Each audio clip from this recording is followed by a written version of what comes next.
You can press the button.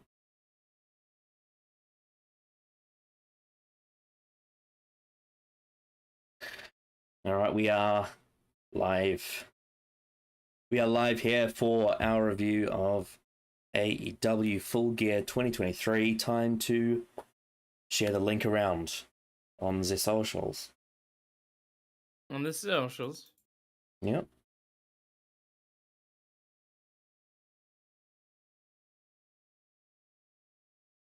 Let's Boom, boom, boom. copy.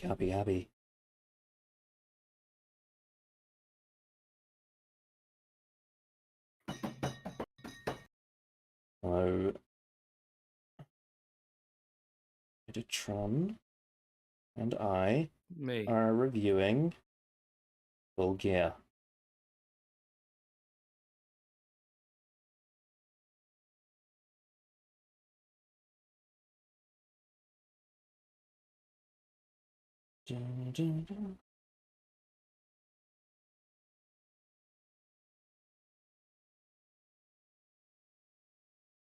Right, I've shared.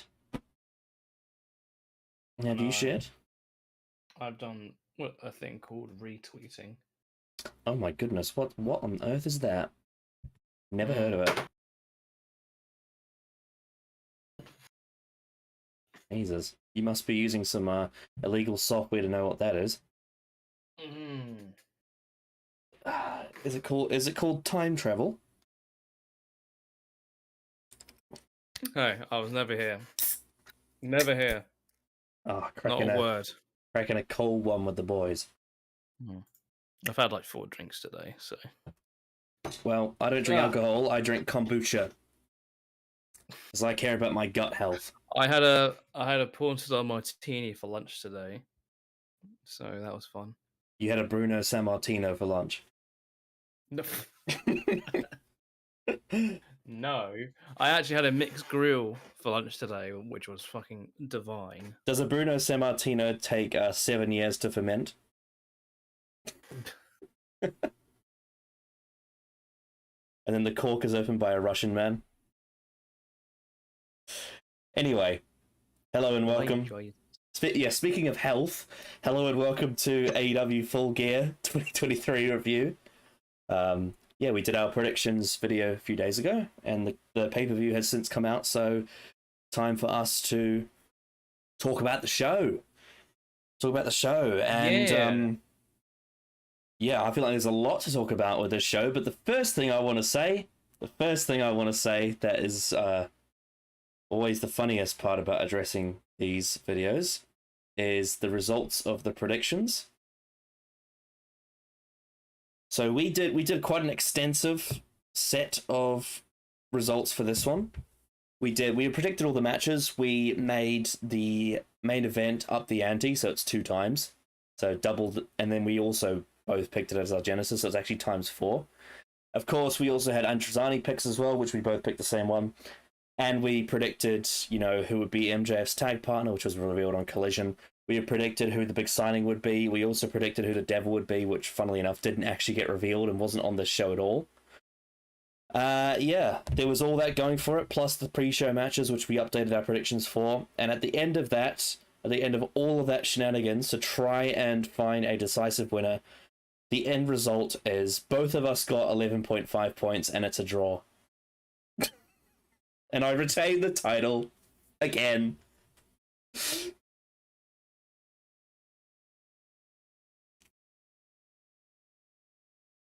And to that, I eat this juicy strawberry to celebrate my never-ending reign of terror with the Predictions Championship. Fucking bullshit, man. Fucking bullshit. Do you reckon with now that we've tried out this method, do you think maybe we should have a rule where you can have the same Genesis and Andrazani, but you can't have the same of both?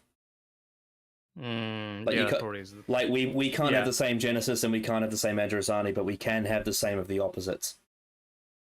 Yes. And to decide who gets what, you just flip a coin, and then the person who loses has to choose an alternative option. Mm-hmm. I think that might actually make the winner more decisive. Yes. We're just having to play around with the rules until we finally have a winner. Or one that doesn't end in a fucking tie. Because I'd be more accepting if I fundamentally just lost. I feel like we've had 3 or 4. I think it's like 2 or 3 ties, and then we've had like 4 or 5 where it's either a tie or there's like half a point or 1 point in it. Yeah, there's only one time where I got absolutely destroyed. Yeah, there was like a 4-point difference. Yeah. Yeah. That's hilarious. Anyway, let's talk about Full Gear.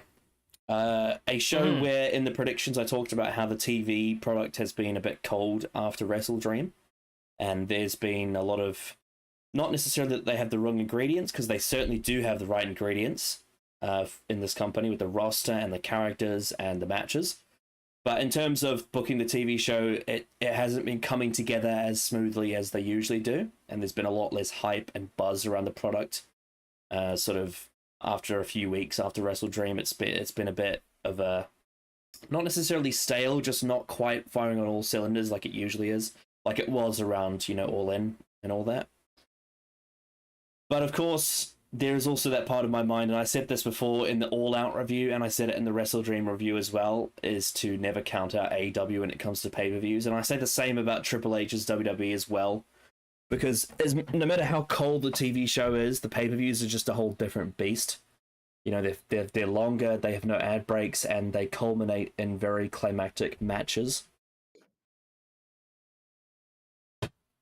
And unlike the TV show, the way that pay-per-views are booked allow the roster itself to carry the show mainly. And the talent, obviously, on the cameras and everything. And the commentary. There's obviously a big matchmaking element with Tony Khan's involvement and the rest of the creative team, but it's not as manufactured as the TV shows are because of the nature of it being 4 hours and having no ad breaks, and it being designed to be climactic. The only real drawback is that the fans have to pay for it, but I guess that's sort of part of the whole idea of it. With that said, I wasn't expecting a bad show, I expected a decent show, but I actually thought this show was pretty darn good overall. Yeah, I thought the show was pretty great. Wasn't a goated pay-per-view across the board, but there were certainly a few highlights in the show that I thought were definitely within that category. I would say it didn't have this constant pulsating momentum that the Wembley show or the Chicago show had. It's not on that level, but I definitely think this was a really good show on the whole, and there was quite a few matches that I really liked. Yeah, I'm pretty much in the same boat. I thought this was a very entertaining show. This actually didn't feel that long. I had to watch this in 2 sittings today. But overall, I thought this was actually a pretty well-paced show. I thought the matches went appropriate amount of time, and there are some proper gnarly matches in here. One in particular, I think, was probably the most enthralled in a match I've watched, not in a crowd this year. So yeah, this is big thumbs up. I thought this was a really, really, really, really good show with some darn good wrestling on it. Yep, and also some good storytelling too. There was a great narrative across the show. Yeah. That started on the pre-show, it led into the opening of the show, went through the middle, and then it ended at the main event. There was this big, long narrative. I think it was a okay narrative. Yeah, there was a few little question marks over it, but in terms of the idea of, but in terms of the, I guess they've been doing this a few times recently. I mean, they've done it over a couple of pay-per-views, and it's an interesting idea, really, to incorporate a narrative over a show. I mean, it's not like it's particularly new. This has been something that's happened many times in the past, but I've noticed AEW's been experimenting with it recently, and I think it adds a different layer. It adds a different layer to the show. But yeah. So first of all, I want to say the crowd was absolutely hot for this show. Inglewood in Los Angeles were really, really good. I think this part of California is starting to really. I mean, it has done in the past before anyway, but there is. I feel like ever since especially AEW started, there's been this, I guess, change, and I guess the LA SummerSlams probably had a lot to do with this as well. But there's always been this perception that the West Coast is not a wrestling territory as much as the East Coast is, and whilst that's still true, broadly speaking, I think that in recent years, in like the last decade or so, I think the West Coast is actually becoming a lot more interested in pro wrestling than they were. Possibly with the exception of Double Nothing this year with Vegas, but I think in previous years the crowd was a lot more hot than they were for this year's pay-per-view. But with especially the California shows, I think wrestling is really starting to boom on the West Coast now, which is great. I think in the age of streaming, the time difference is starting to become more palatable as well. So, yeah, I think that is a good sign. The other thing I would say is there's a couple of things. Firstly, I thought Nigel McGuinness was incredible on commentary the whole night. I thought he was just, every match he had memorable line after memorable line. And he was very passionate. And then the other thing I would say is I really like the stage design with the gears around the screens. I thought that was quite unique too. I like it when they get creative with that sort of thing. Yeah. So in terms of like the window dressing and the, of the show, I thought they did a fantastic job. It was quite an intimate arena, the Forum. So there was a lot of very passionate, sort of concentrated noise. And apparently there was 13,000 people there, which is a really big number. Yeah, very good for that arena and on the West Coast. So, yeah, in terms of all of that, I thought that was a great success. Yeah, yeah. Anything else? Anything you want to say about the sort of the window dressing of the show before we talk about the matches? I thought the presentation of the show was pretty darn good. I really liked I always like Full Gear's sort of like settings compared to the other shows. I think it's quite unique. But no, yeah, I thought I enjoyed pretty much everything around the show, pretty much. Yeah, yeah, very happy on that regard. So,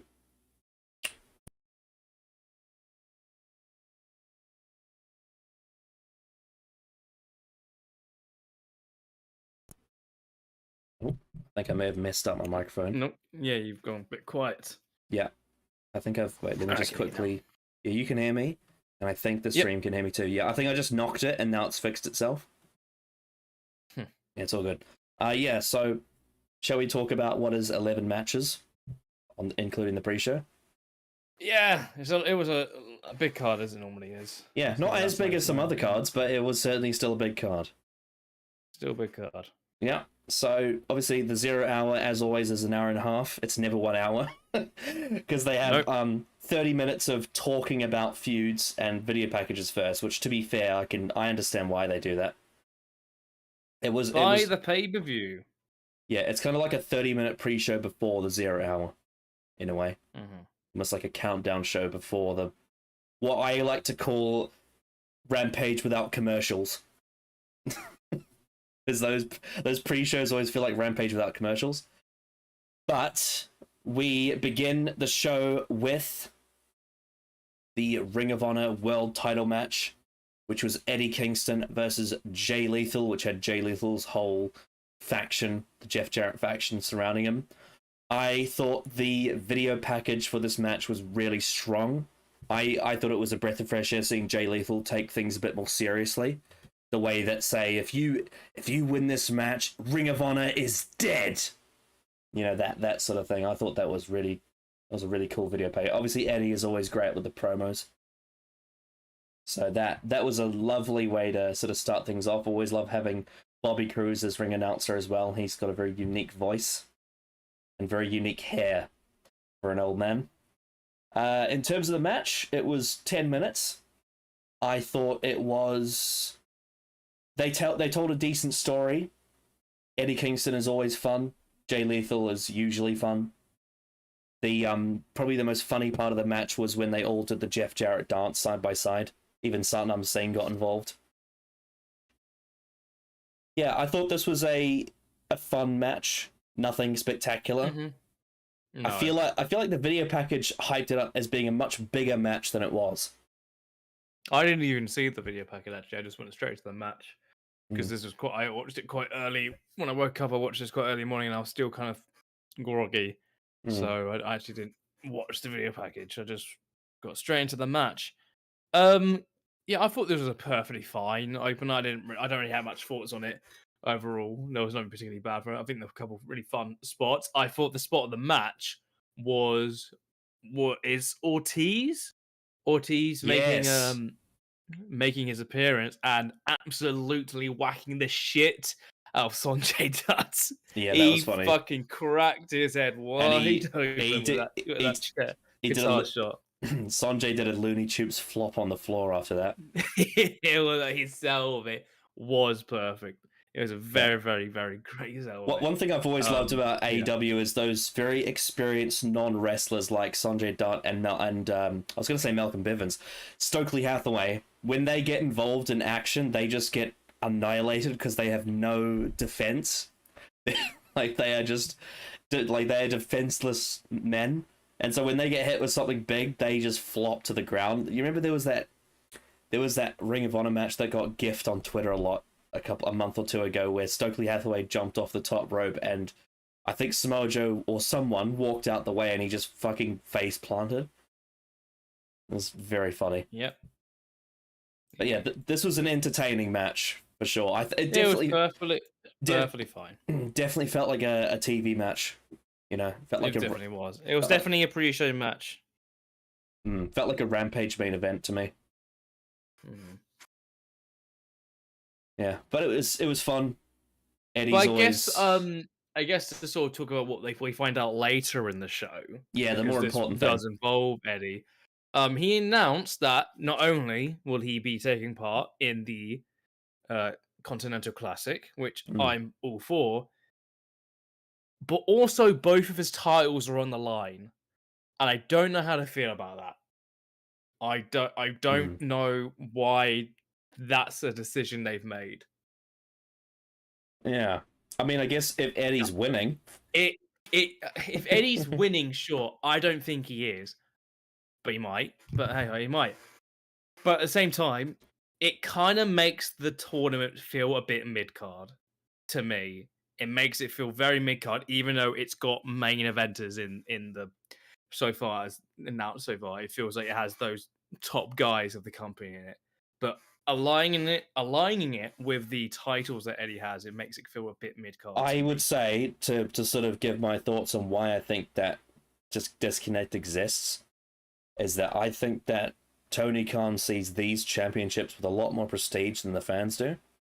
Because when Tony Khan sees the Ring of Honor World title and the New Japan Strong title, I feel like what he sees is the prestige that comes with the lineage and the history of how those belts were presented in the past.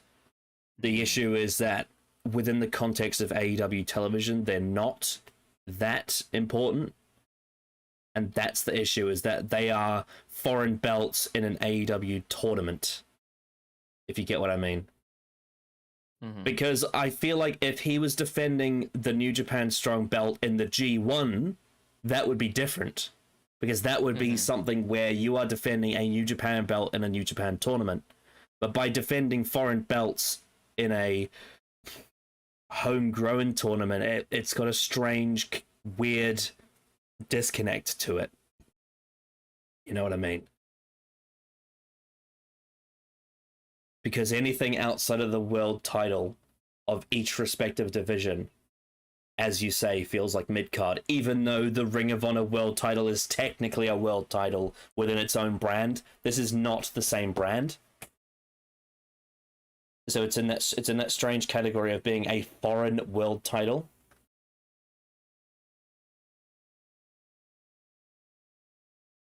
Yeah. It's the same thing that I remember in WCW pay-per-views, and it is probably because this was back when Tony Khan first started watching wrestling in the early 90s. Whenever the IWGP belt appeared on a WCW pay-per-view, it always felt mid-card, even though in Japan it was the top belt. And it's the same thing as when the TNA world title was on Wrestle Kingdom. the TNA World Title always felt mid card within the confines of New Japan's biggest show. So it's this sort of foreign belt syndrome, really. And that's kind of that. I think really is why that is a strange thing. If it was, let's say it was MJF putting the world title on the line in this tournament, that would not feel mid card at all. That would feel crazy. No, it would, but at the same time, even then, I feel like the inaugural first ever AEW Continental Classic really just should be a shot of the world title. You win it, you win a shot of the world title at Revolution, most likely. I feel like having it be aligned with titles and it feels strange. If they announced that Eddie was putting his title on the line in his matches and whoever won the belts, and that was it, and that I feel like that's more acceptable, and I feel like that makes more sense for Eddie's character. Not if you win the tournament, you're then the champion. Mm. Yeah, as intrinsically part of the tournament. Yeah. It should be like a personal thing to Eddie, because like let's say he loses those two belts, and then the person gives him the motivation would be that it gives him the motivation and the determination to do his absolute best to win every match he's a part of. Yeah, that will make it more specific to and his character. And you can have Eddie win. If you want Eddie to win the tournament, you can then have him win the whole tournament that way. Or if you want to get him to go to the final and lose it that way, I feel that's more acceptable for me personally. But having the winner of the tournament just straight up be the champion, I feel like is a very strange decision that I don't think it needs at all. Just have the tournament be, exactly. You just have the tournament be the winner, and they get a world title shot. Because I would like as we get to later, I would love a Swerve Strickland in this match, in this tournament. I'd love, a Christian Cage in this tournament, Adam Copeland in this tournament. And really elevate it in terms of making this tournament feel important. Aligning it with you just win a championship, I feel like can work, but for the inaugural proper AEW G1, it should just be important. Well, yeah, you want to win the tournament. That is, in New Japan, the G1 is basically their Royal Rumble equivalent. Yeah, exactly. Yeah. It's as big as the Royal Rumble, but it's arguably even more insane because instead of being a 1-hour battle royal with 30 people in it, it's a months-long tournament where you have to win matches over and over and over and over again. So you are right in saying it doesn't have that Royal Rumble caliber level of prestige to it because of how they've structured it. And as you say, Eddie's belts being part of it, part of the structure of the tournament is a bit strange. What it should be more so is Eddie as a character is choosing to up the ante on his own.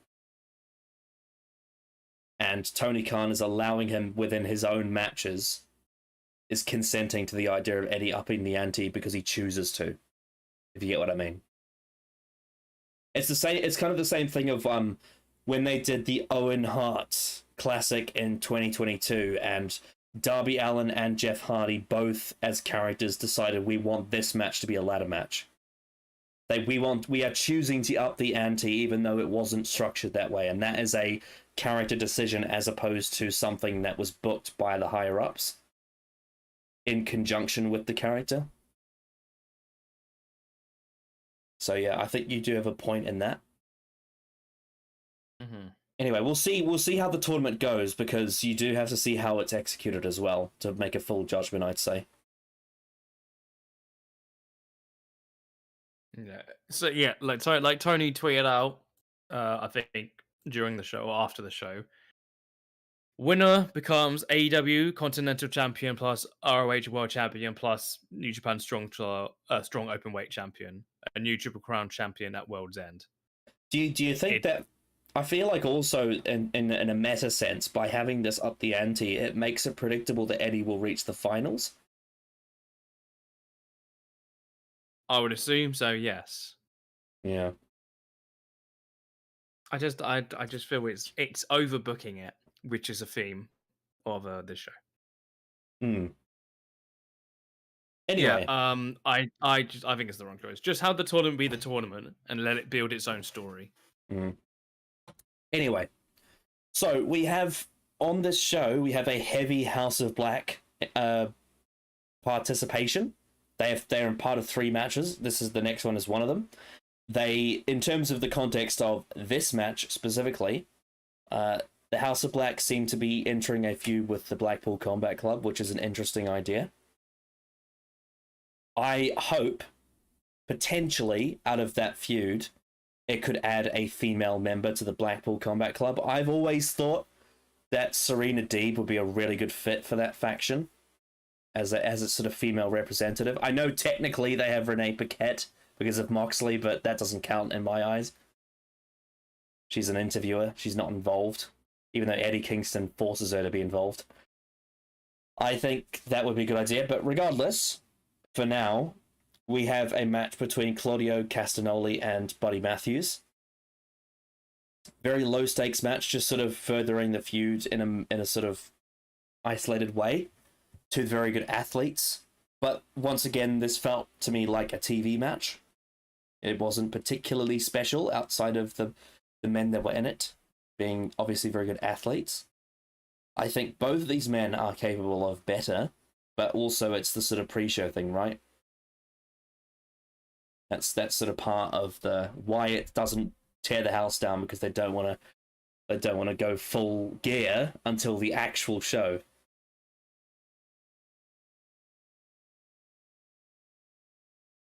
Yeah, this is probably the match on the card I had the least to say about, honestly, which is surprising given who's in it. Yeah, I don't remember much from it, to be quite honest, considering I watched it like 10 hours ago. Yeah, it's one of those ones where I can praise it because I don't really have any complaints, because both men are so good at what they do that it's kind of effortless. They make it look easy. But I definitely would like... I think the main takeaway from this match for me is I would like to see how they're going to progress this feud between the 2 factions on TV. That's my main takeaway. Yeah, I do agree.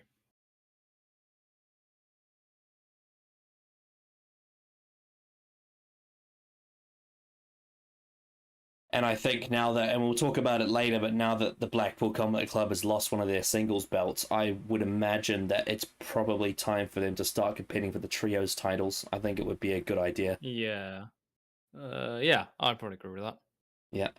There was also a moment at the end where Claudio goes for a handshake and Buddy Matthews rejects it, because it was a sort of a sign of respect between, and you can see, and this is something that I've always loved about Buddy Matthews' character, even from the start of AEW, and this kind of does bleed into his exit in WWE as well, that whole Aleister Black feud, was that there is a level of in-ring respect under all of that House of Black dedication for Buddy Matthews, because at the end of the day, he's not, he wasn't born into this faction, he was imported, and that there is a really admirable pro wrestler under this character, and someone who does actually care about what happens in that ring.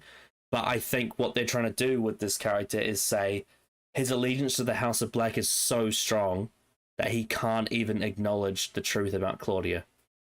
And I think that was a good bit of... because it's both a Ring of Honor thing of the handshake, which Claudio's been a big part of, that brand, but also on top of that, it's furthering the story. So I think the end of the match was, after it was well done on that front. Yeah. Yep. We always talk about product placement with WWE. I don't know if we've gone in depth on this, but how do we feel about the DraftKings ads? I normally skip them. Yeah. I mean, I watch it live, so I can't skip them. I just sort of go in and fill up my water or get something else. Yep. I've got no other comments. I wouldn't say they're massively egregious. No. It's usually the one appearance of Daddy Magic and Matt and Cool and Ange on the pay-per-views. Normally, yes. So yeah.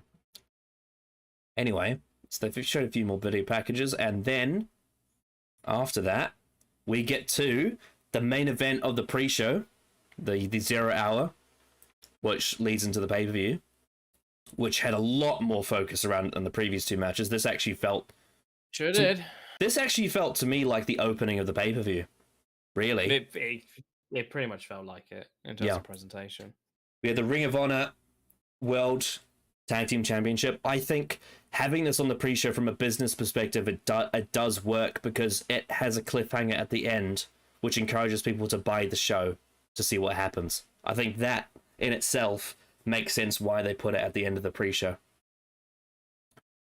So we had the Guns versus MJF and Samoa Joe,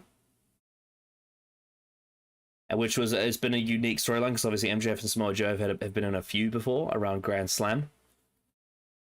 And Joe said to MJF, if I'm your tag partner, you can give me another shot at the world title. And this sort of ties into the whole thing of MJF doesn't have many friends, if any at all. And the one friend that is his tag partner is injured, so he can't physically defend the belt. So MJF is left with the last resort option of having Joe on his team. Which was a very unique scenario because Joe was technically in the babyface role and the crowd was very behind him, despite the fact that he's a heel. Yeah. You give your thoughts on this match. Yeah, I enjoyed it. I thought Joe was great, as he normally is. He's always great at playing with the crowd and their reactions, and he's always great in the ring. I thought the Guns were quite funny. Yeah, there was very much a lot of loud vocals of them suddenly being reversed, which is quite a Max thing to do. I remember, I think Double or Nothing, especially is the thing I remember the most, or something of like that. I loved. I thought Samoa Joe was having so much fun in this match. Oh yeah, definitely did. Yeah, I loved it. He did that big roundhouse sort of martial arts kick in the corner, and then he did that sort of Karate Kid pose. That was hilarious. Yeah, it was very good. He was great in this match. Yeah, he was playing the fake baby face, like the sarcastic baby face in this match. Yeah, definitely. Which is funny because it's taking the piss on what's actually happened to MJF.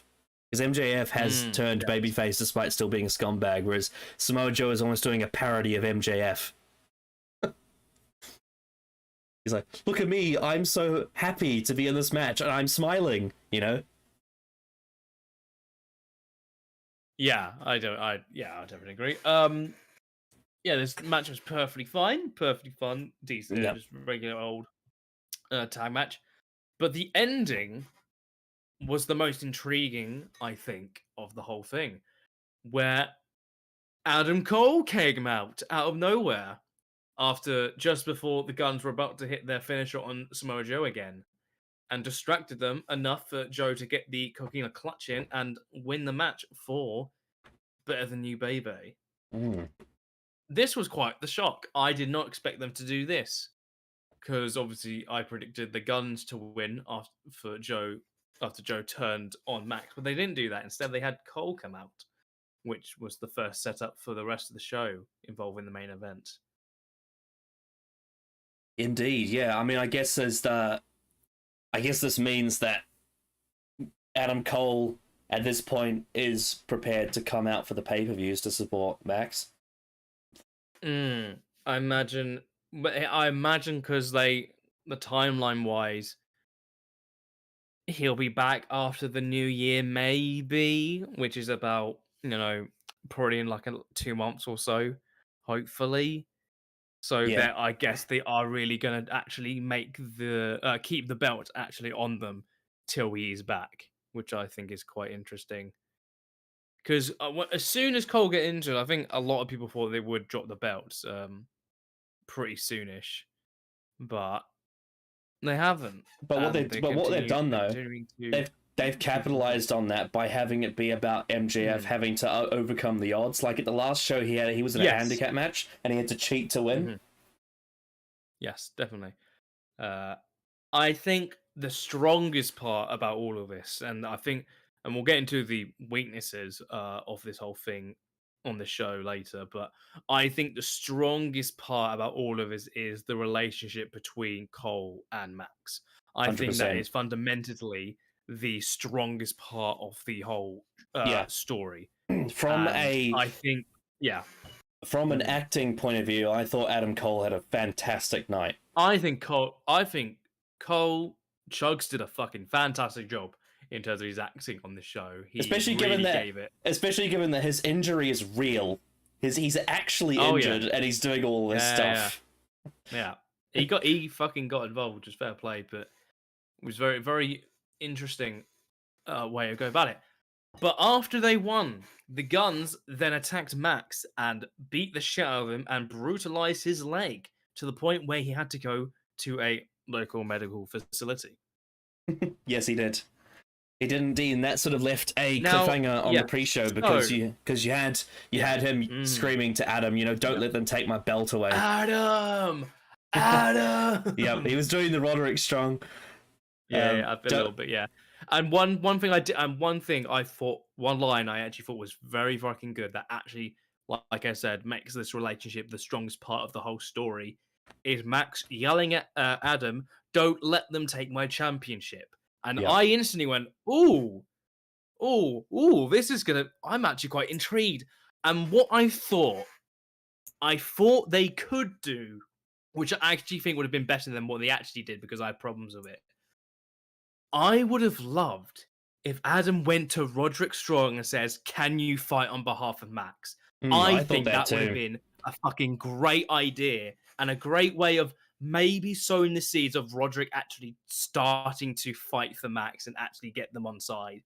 And then Worlds End, you can actually have them maybe to a spot where Roderick actually saves Max and helps him retain. I don't know. I thought that would have been rather interesting and actually would have been better than what they actually did. Yeah. But my first issue, where the fuck was Samoa Joe? His whole thing is about getting a world title shot. If Max clearly was getting absolutely brutalized and Joe was clearly not going to be that far away from the ring, he had just left. Why on earth did he not run back down to save Max? Because if Max gets brutalized and is unable to compete and has to relinquish the championship, Joe ain't getting a title shot. So that just doesn't make any sense that he doesn't come back out.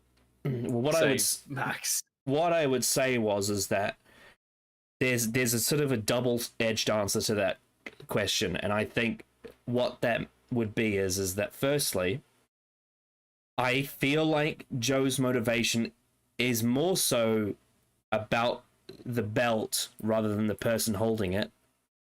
Even though obviously he does, I don't agree with that. But he's not going to get. Hang on, I'm not finished. I'm not finished. Just let me finish. So, I don't think that Joe feels like he needs to beat a specific person to win it.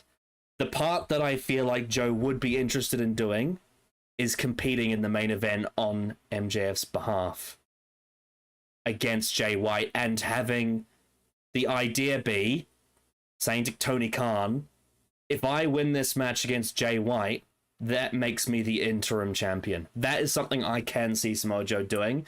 And because that's also another good idea. And I think because the issue with it is that what they wanted to do instead was tell a overarching story of both men fighting on each other's behalves. So you have MJF fighting on Cole's behalf with the last couple of pay-per-views with the tag belts. And then on top of that, here they wanted to have a thing where Cole fights on MJF's behalf despite being injured. So the selflessness of their friendship. But what that does is that disregards the element of what about Joe's involvement. And I think Joe as a character should want to stand in that place of MJF and pitch the idea of this either makes me interim champion or it makes me the number one contender if I can beat Jay White. I think that is something that they missed out on. Yeah, that's another decent idea. I just think fundamentally Joe should have run back out. The other issue I have with it is within kayfabe of how the medical clearance functions. I guess at a stretch you could face initial impact versus recovery stages, but even in saying that, not clearing MJF but clearing Adam Cole is an odd thing, isn't it? Yeah, Because it's really. Oh, yeah. I was going to get to that later after the first match for the announcement, but yeah, I guess we can talk about that. After the first match of the actual pay per view, we'll get to that in a sec. Jay White comes out with a referee, and Tony Schiavone is there to announce that because Max could not compete, the match in the main event would be cancelled, and Jay White would automatically become the new world champion. But then Adam Cole comes out to announce that he is going to fight on Max's behalf. And just to be clear Tony about Khan allowed this. Just to be clear about the Jay White thing, if anyone was confused, it was established on TV that he has an ironclad contract. That's why he would have been awarded the belt. It wasn't just random out of nowhere. Tony Khan decided that Jay White's the champion because of forfeit. He had an actual ironclad contract that would guarantee him to be champion if Max couldn't compete, which is why he had the Guns attack him. It was a strategic move. Anyway, as you were saying. So realistically, Cole's injury is way worse than Max's. It just is. Because Max could actually still relatively walk on it without needing crutches. Yep. I have no idea why they thought this was a good idea to have, in kayfabe, Tony Khan allow an injured Adam Cole compete against a fresh, dangerous Jay White. I think that was a good idea. What would have made more sense is Adam Cole as a character wanting to defend it on behalf of Max is fine. But what it should have been is it should have been a situation where Adam Cole and Samoa Joe are arguing which one of them should be fighting on their behalf, and then maybe on top of that you could add the element that you suggested of Roderick Strong as well. So if you have a few different people suggesting I should be in this spot for this reason, exactly. Play that up during throughout the night. Samoa Joe could say, "Hey, this guy's not cleared. I am," and then Adam Cole could say, Adam Cole could say, "MJF wouldn't trust Samoa Joe. He would trust me." Like that. Those two different versions. Yeah. And what you could have done is have this segment they did just after the first match actually just take place in the main event. Because I feel like narratively, you can have this whole thing running out throughout the night, after every couple matches. You go backstage, you have them argue. Just before the actual main event, Jay White comes out, full entrance with the World Championship. They are going to announce he is the new World Champion. Either Roderick Strong or Samoa Joe's music hits, and they go and compete and have a match. Or then Max comes out and does what they want to do. Mm-hmm. Yep. Yeah, I think there was some really great ideas in this whole thing. I appreciate the intention. Yeah. There was some very, very interesting ideas to this whole running story. Just there's a few ingredients to it that are missing that would help it structurally and really boost that story's, consistency, if you will. Yeah. So yeah, it's just bear in mind, this is not me bashing it. I think this is more so a constructive review of how they handled the angle, and that there are better ways to do it than the way they did it. But it's a fantastic idea for a pay-per-view angle, and there are still elements to it character-wise that are great. I think all of the elements that involve the actual wrestlers are really, really strong. It's more so the management, the medicals, the officials, Tony Khan. That's the side of it that doesn't work. It's the people, the authorities in charge of who books the matches that doesn't seem to fit. But when you talk about the actual wrestlers' characters and their motivations, all of that works really stunningly. It's just the fact that it was allowed to happen the way it was by the officials is just a strange. It makes the AEW official ruling seem really inconsistent, and that's the issue with it. It certainly does not do wonders within kayfabe, presenting them as being concerned about the actual health and safety of Adam Cole's injury,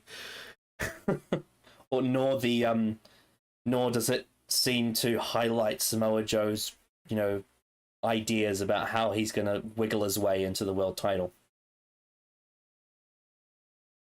On top of that, let's not forget all the other people involved in this storyline who want to get their hands on that world title. there's a lot of people on TV involved in it.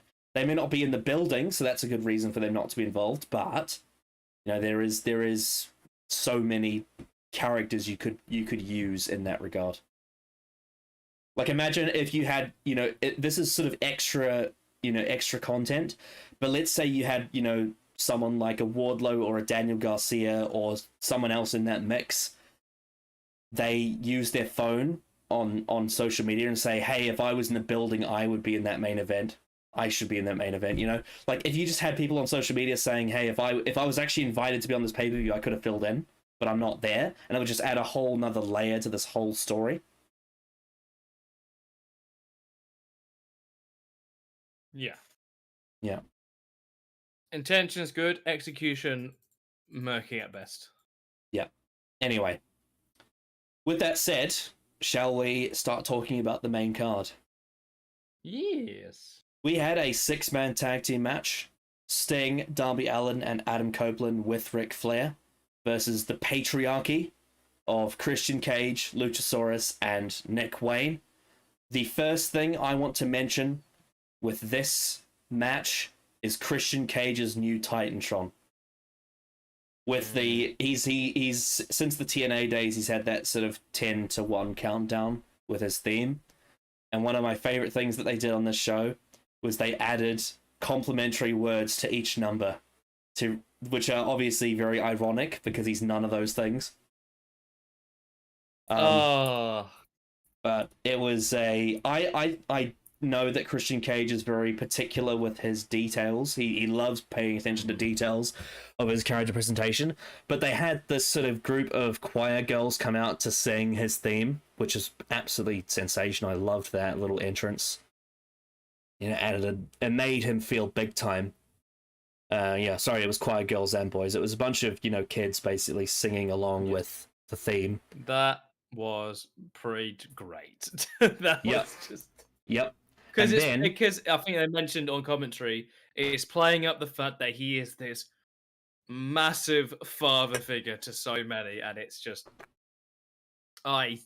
perfect entrance. Yeah, all those kids. Like you said, the words on the Titantron describing what he isn't actually. So you got inspirational, wise, selfless, loved, courageous, generous, compassionate, respected, sacrificing, and then I don't know what number 1 was. It's probably like like something to do with fatherhood or whatever.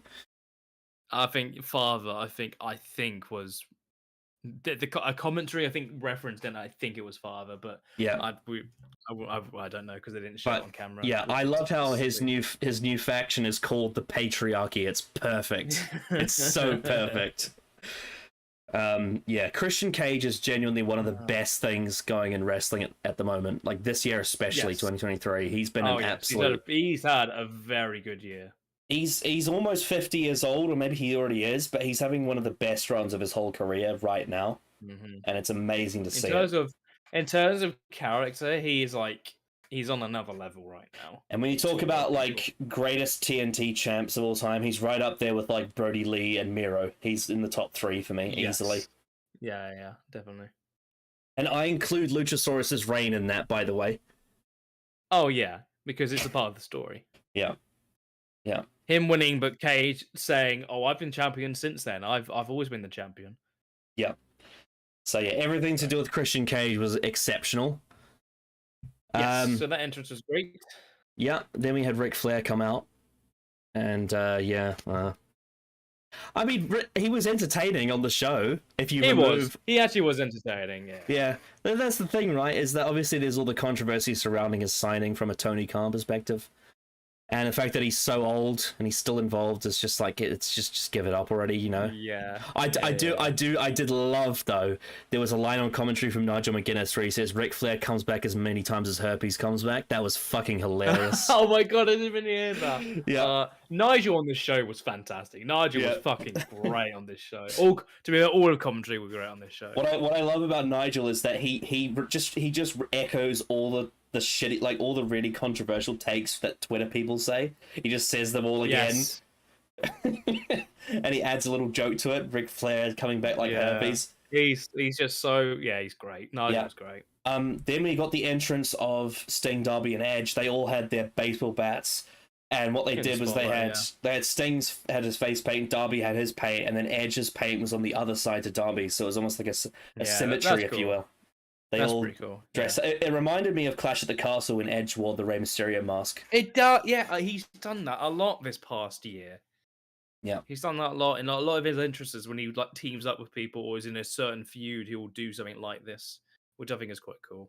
Yeah, and it was so bizarre seeing Sting come out to Metalingus. Like, it's such a strange contrast. It's so strange, but weirdly, like, I fucking loved it. It was great. Yeah. It was awesome.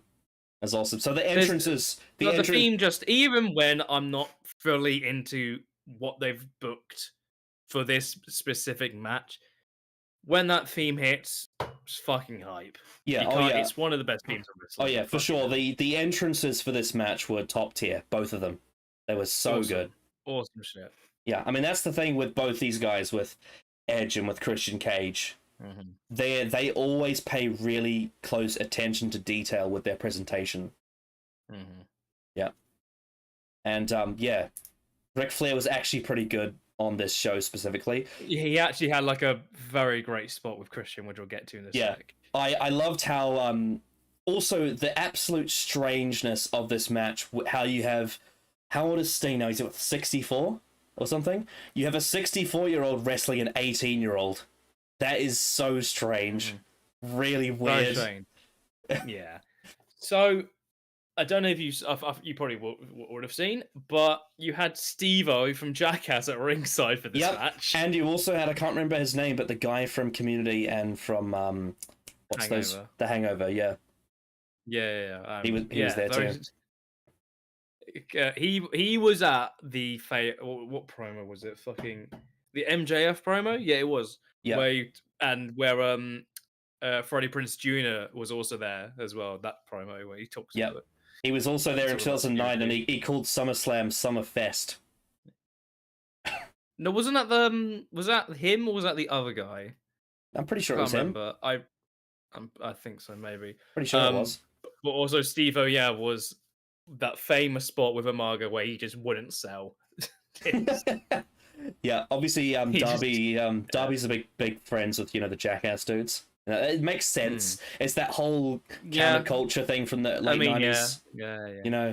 It's Tony Hawk, it's Jackass, it's Darby Allin. Just he's naturally gonna have a connection with those guys.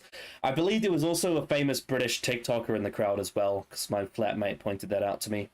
He saw a TikTok from Full Gear on the show. I don't remember one. Yeah. Anyway, so there was also, I believe, a moment where I think it was Nick Wayne pulled the finger at Ric Flair, which was really funny. Ric Flair's reaction. Yeah. It's like, you little snot-nosed brat. One moment I did really love as the match started was the very long embracing hug between Nick Wayne and Christian Cage. Oh, it was very fatherly. This whole father-son thing, I think, is being done so well. Yeah, the biggest positive I have for this match was it was fun character work. Really fun. Yeah. This has a lot of inklings to the Freeway Trios tag match from Clash of the Castle in a lot of ways. It does actually. There's a lot of similarities in terms of like a father-son betrayal kind of thing. Embrace kind of thing. Nick Wayne is the Dominic Mysterio of AEW, if you will. Essentially, yes, but he's actually joined with his father. Yeah, I would say, funnily enough, I would say that Dominic Mysterio obviously is more developed, but I would say he's the superior character. However, I would say Nick Wayne is a much better athlete. Oh yeah, he's already on leaps and bounds in terms of in-ring work. Yeah.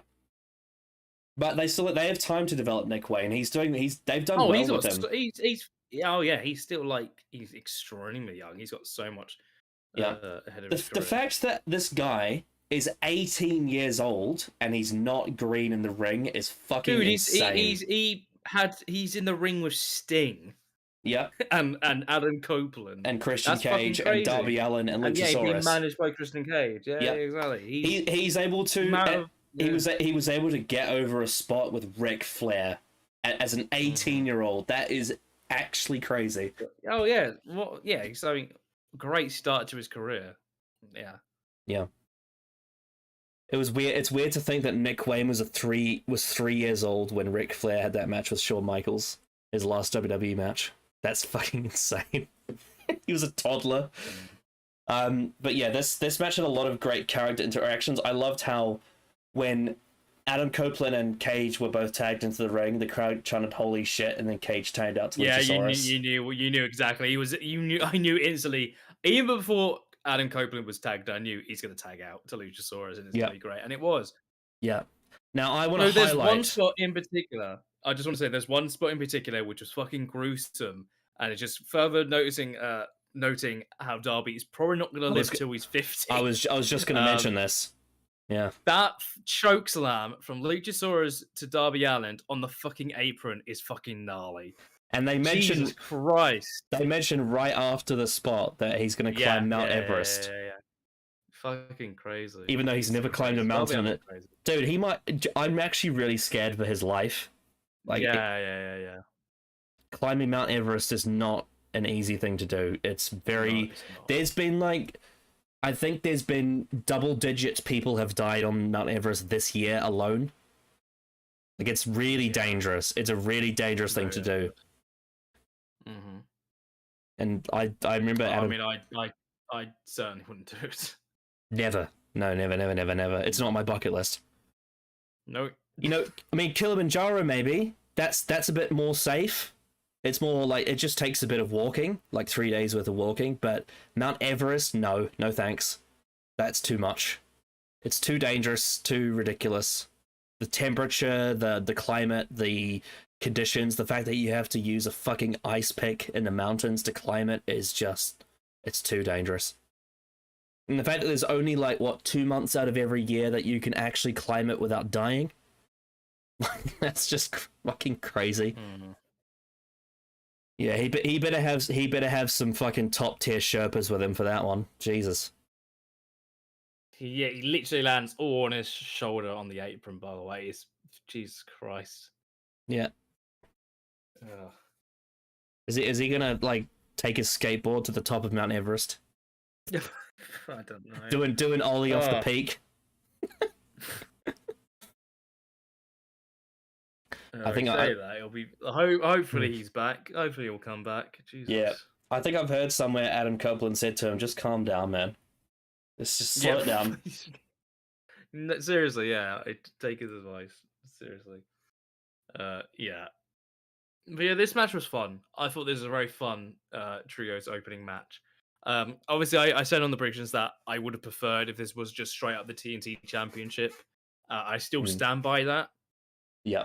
I hope what they do now is do the title match at World's End. Just have it be at World's End. Yeah. Now, there was another element to this match that was quite heartwarming, and this is Sting's last match in California. Obviously, it's his home state. Yeah.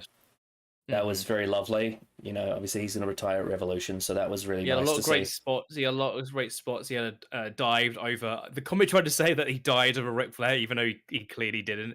But it was quite fun still. He dived around him. Yeah. Yeah, he dived.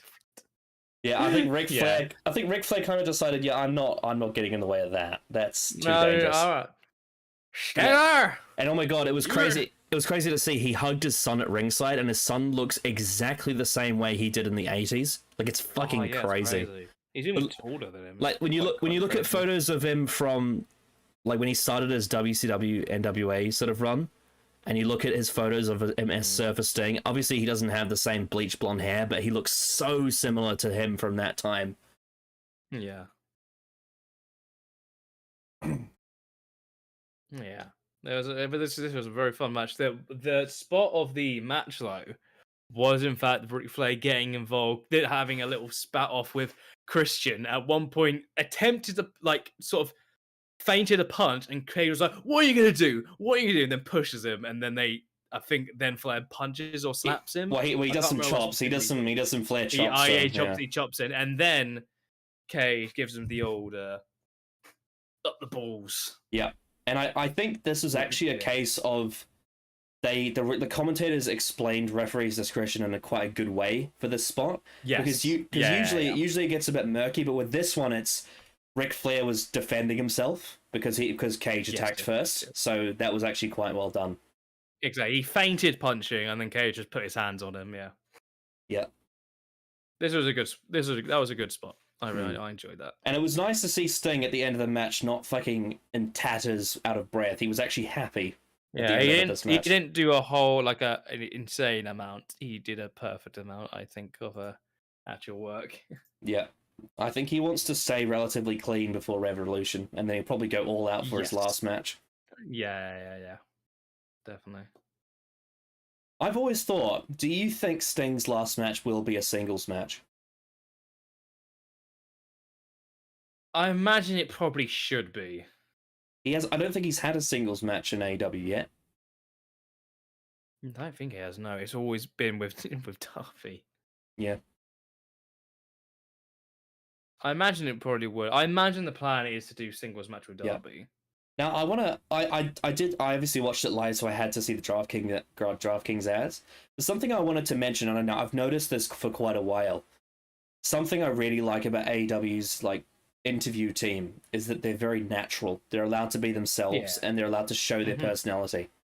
And that is very much in contrast to a lot of the sort of robotic characters you see on WWE.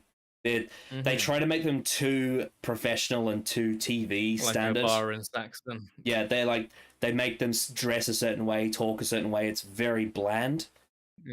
And they have no personality, and you barely hear any of their names. Whereas with RJ City, with Lexi Nair, with Renee Paquette, with Stokely, they're all very natural, and they're very individual, and they all have distinct personalities, which I think really adds something. Renee on all the promo packages she's a part of, she's excellent. She does such a great job in telling it as if it's a real sport and a real rivalry.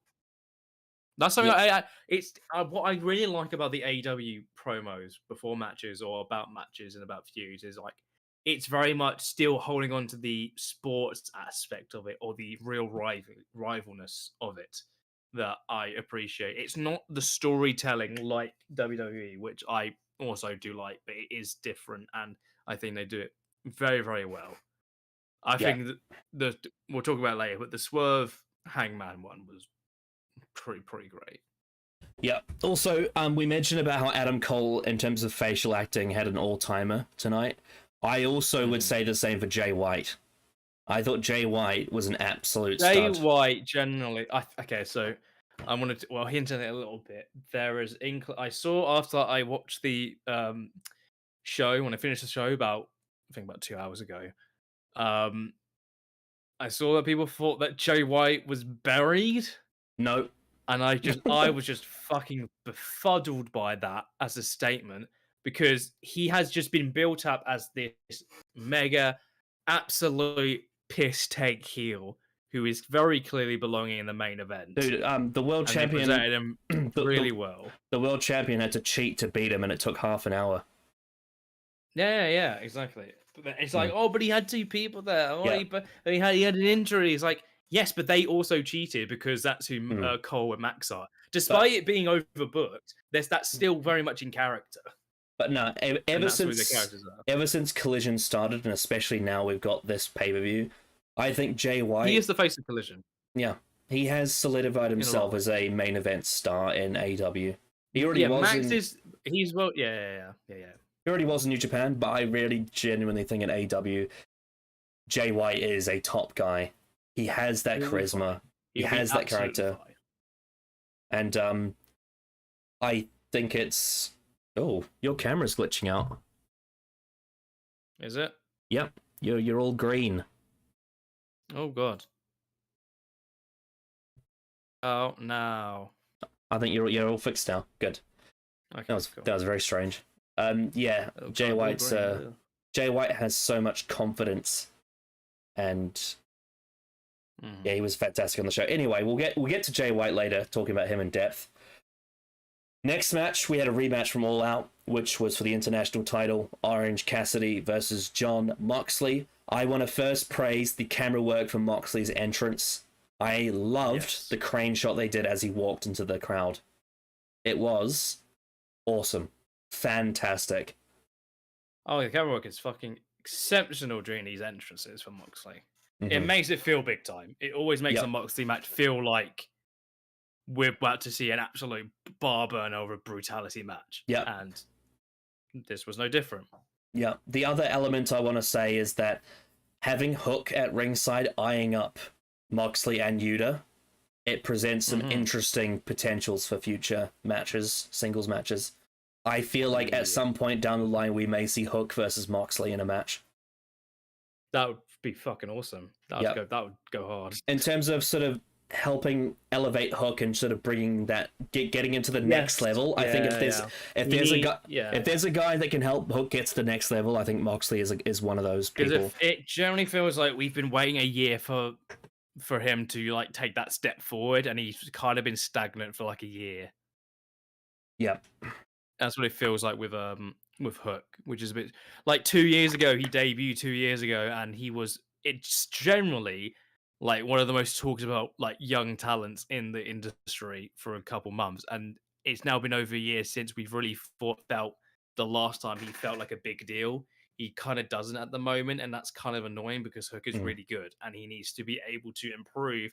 You need to be able to put him in actual stories and like develop him. He's kind of the same as he was 2 years ago. Yeah. But this match I felt was a really, really well told, great match. It was very much a sequel to their All Out match. It was shorter, much shorter. Absolutely. And I think overall I do prefer the All Out match. I think the All Out match was better. Oh, definitely. But having said that, as a sort of, you know when you talk about, when I think back to last year when you had that match between Swerve and Glory and the Acclaimed at All Out, and it was such a huge match, especially for the crowd. And Swerve and Glory retained, and then they did the rematch at Grand Slam with the Acclaimed one, and it was. This feels very similar to me, and obviously it's a bit different because Cassidy is retaining, and that's just down to the injuries that happened with Phoenix and Moxley during Grand Slam. But I feel like this was very much reminding me a lot of the second match with Swerve and Glory and the Acclaimed, in the sense that this is the match where Cassidy finally wins it.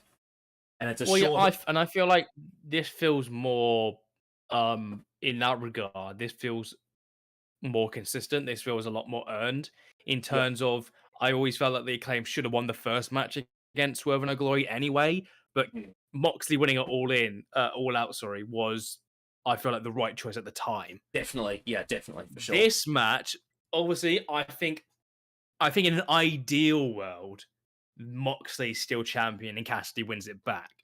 But I think they've done a really good job in working around where this is about Cassidy being the champion, not feeling like he has earned the right to be champion, and to really accept this right until he beats Moxley. And I think commentary put that over really well, and I think they told a really good story in the ring about that. Yeah, they made. I thoroughly enjoyed this. Cassidy sort of self-proclaimed himself as a unofficial interim champion, if you get what I mean. In the sense of, yes, I'm not the real international champion until I beat the man who took it off me, which is a great babyface thing to do. Yeah, this match from the get-go, I was like, oh, I'm into this. I mean, I think this is exactly what I wanted out of this match. Yeah, Cassidy going full head of steam and then getting absolutely beat the crap out of him to the point of just being absolutely pummeled. Yeah. But then as the match goes and goes and goes, you get a lot more back and forth. And I think Cassidy absolutely just hitting. And I think like, what they told really well in commentary, he's now fully healed, Cassidy. He's now, his orange punch, his arm is fully healed. He's able to hit it with the absolute best. And still, even Moxley took a lot to actually beat him. And I thoroughly enjoyed the fact that he had to do a bunch of orange punches and then eventually hit the beach break and then won the match. I thought this match was insanely good. I've really enjoyed this match a lot. Yeah, it was a 12-minute sprint, which is what it needed to be. As the second match on the card, it fits that. Yeah, and one spot I thoroughly enjoyed was Moxley mocking the like fake kicks, and then Cassidy lifting his arms up, arms in pockets, and then just going to town. I thought that spot was great. Yeah, we had a brief little video package for Mark Briscoe for something Ring of Honor related. That's cool. Always like to see Mark Yeah, that was Briscoe awesome. more involved. He's so funny, great charismatic guy. He's the sort of people you need in those in the G1 sort of tournaments that Yeah, who gets a bit, who's going to get a big win against a big name like him. He could possibly have a match where he beats Danielson, which could be like awesome. That kind of thing. I think in terms of character, I think a match between Mark Briscoe and Eddie Kingston could be great. That's gonna go. I definitely will say. Yeah. Now we have the women's title match with Timeless Toni Storm versus Hikaru Shida. Right. Which had a lot going for it. This is actually in contrast to the coldness of other parts of AEW television.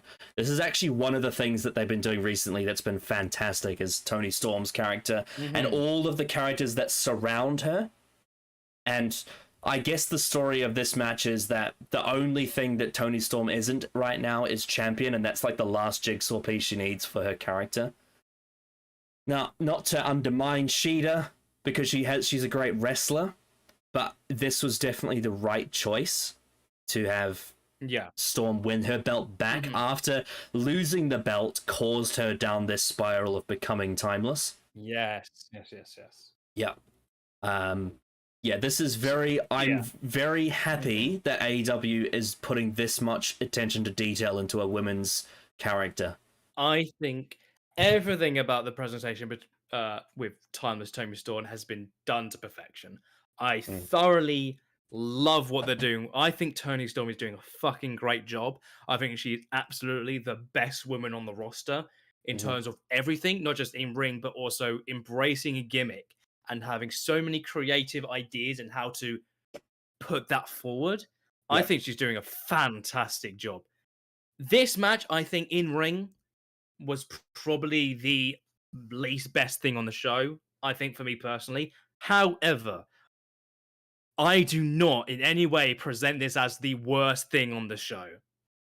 Yeah, I because fundamentally, you kind of got to do not like anybody who says that. Well, because you got to you've got to look at it from a sort of sideways angle of this wasn't intended to be a great match. It was intended to be a great story. It was perfectly fine in ring. It was perfectly fine in ring. Because the finish of this match was... You do have to remember that Timeless Toni Storm as a character, she is intentionally being a quote-unquote worse wrestler than she was.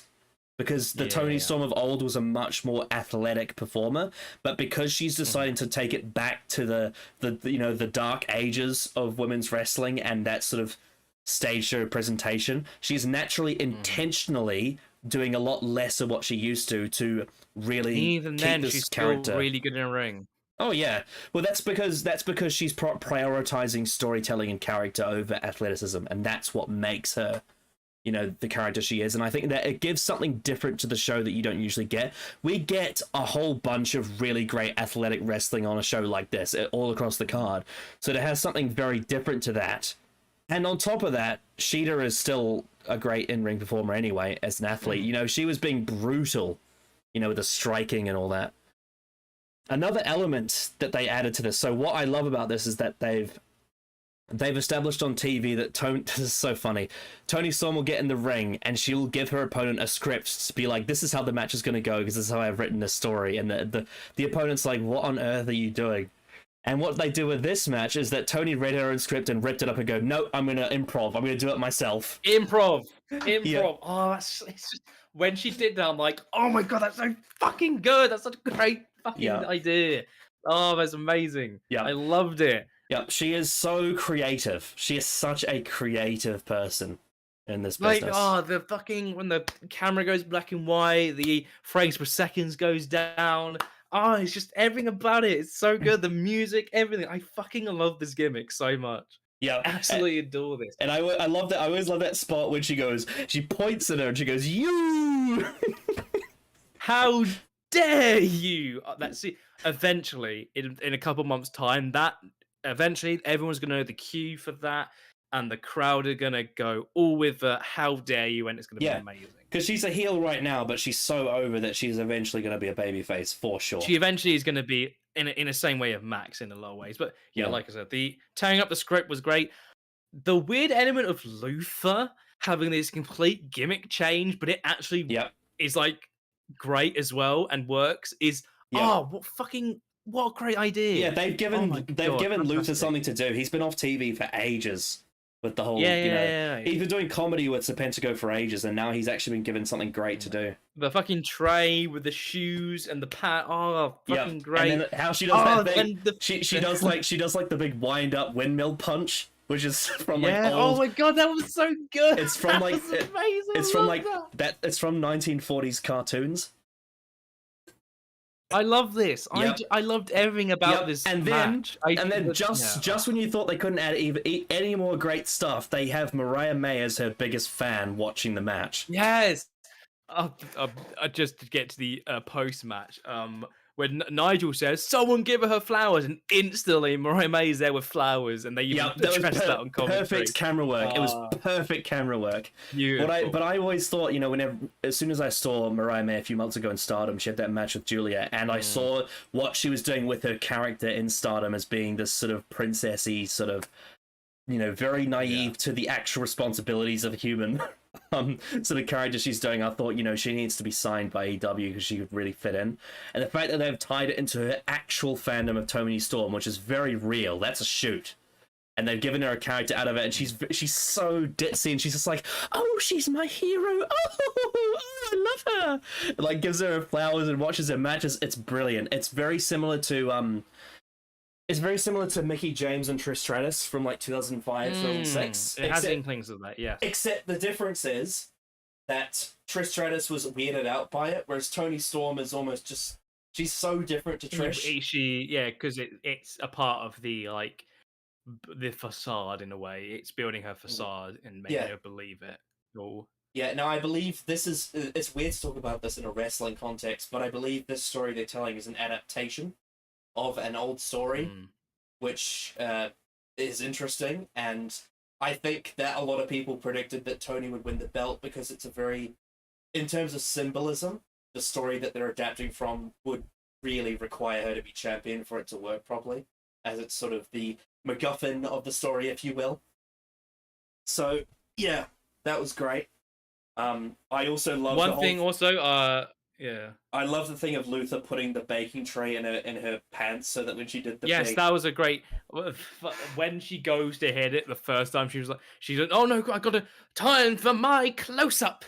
That's so good. Oh, I loved it. Yeah. One thing I also love about this, and this is sort of probably not an intentional detail, but something that's always been said about Vince McMahon is that Vince McMahon loves cartoons from that era, that World War II era. And Toni Storm's character is very much akin to that era of television. Yeah. It was the Hollywood Homecoming. This is what they got over on commentary. Yes, exactly, because it was in Inglewood, which is very close to Hollywood. Yeah. One spot I popped for on commentary was when Shida did the Falcon Arrow, and then Excalibur goes, "She did the deal!" And I was like, "Oh my god, yes, thank you." Yep. Beautiful. I also find it hilarious. Yeah, I love this. I loved everything about this. I also love it how she's obviously in real life, her family is British. She was born in New Zealand and grew up in Australia. But she's like this traveling person who's made her way to get big in Hollywood. Like, that's her character. Yeah, it's great. Yeah, it's good. It's good shit. Yeah, and she has that half accent where it's that old accent that can appeal to multiple different English-speaking countries.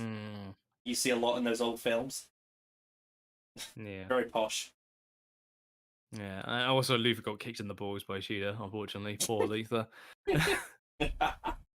Oh, another thing I forgot is when a great ref distraction was she had one shoe in her pants and actually used another one as a decoy, which I always thought that's a great ref distraction because it doesn't make them stupid. They're actually noticing it, but because it's behind their back, makes sense. It was always great. And also, it's also a great contrast to have Hikaru Shida, who takes this sport very seriously, to be faced with this absolutely kooky person who's lost their mind.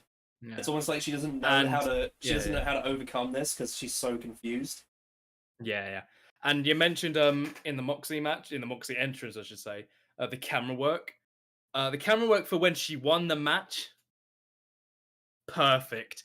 Just her lying on the floor in absolute, ecstasy. You know what it reminds me of? It's like the polar opposite to the Roman Reigns Survivor Series thing when he loses the belt. Yes. I even know in ring this is probably the bottom of the list in terms of the card. I thoroughly enjoyed everything about this in terms of just presentation, gimmick, execution of it all. I loved it. In terms of overall story told and entertainment value, this is actually one of my favorite things on the show. I really enjoyed it. Not hardly anybody is talking about it, which is kind of annoying. It was really good stuff. And I get that there was another match that probably is talking about way more for good reason. But this I thoroughly enjoy this in terms of this match is to serve a purpose in transitioning the championship. And I think in terms of the presentation and the gimmick and the execution, everything, I thought I loved it. I thought everything about this.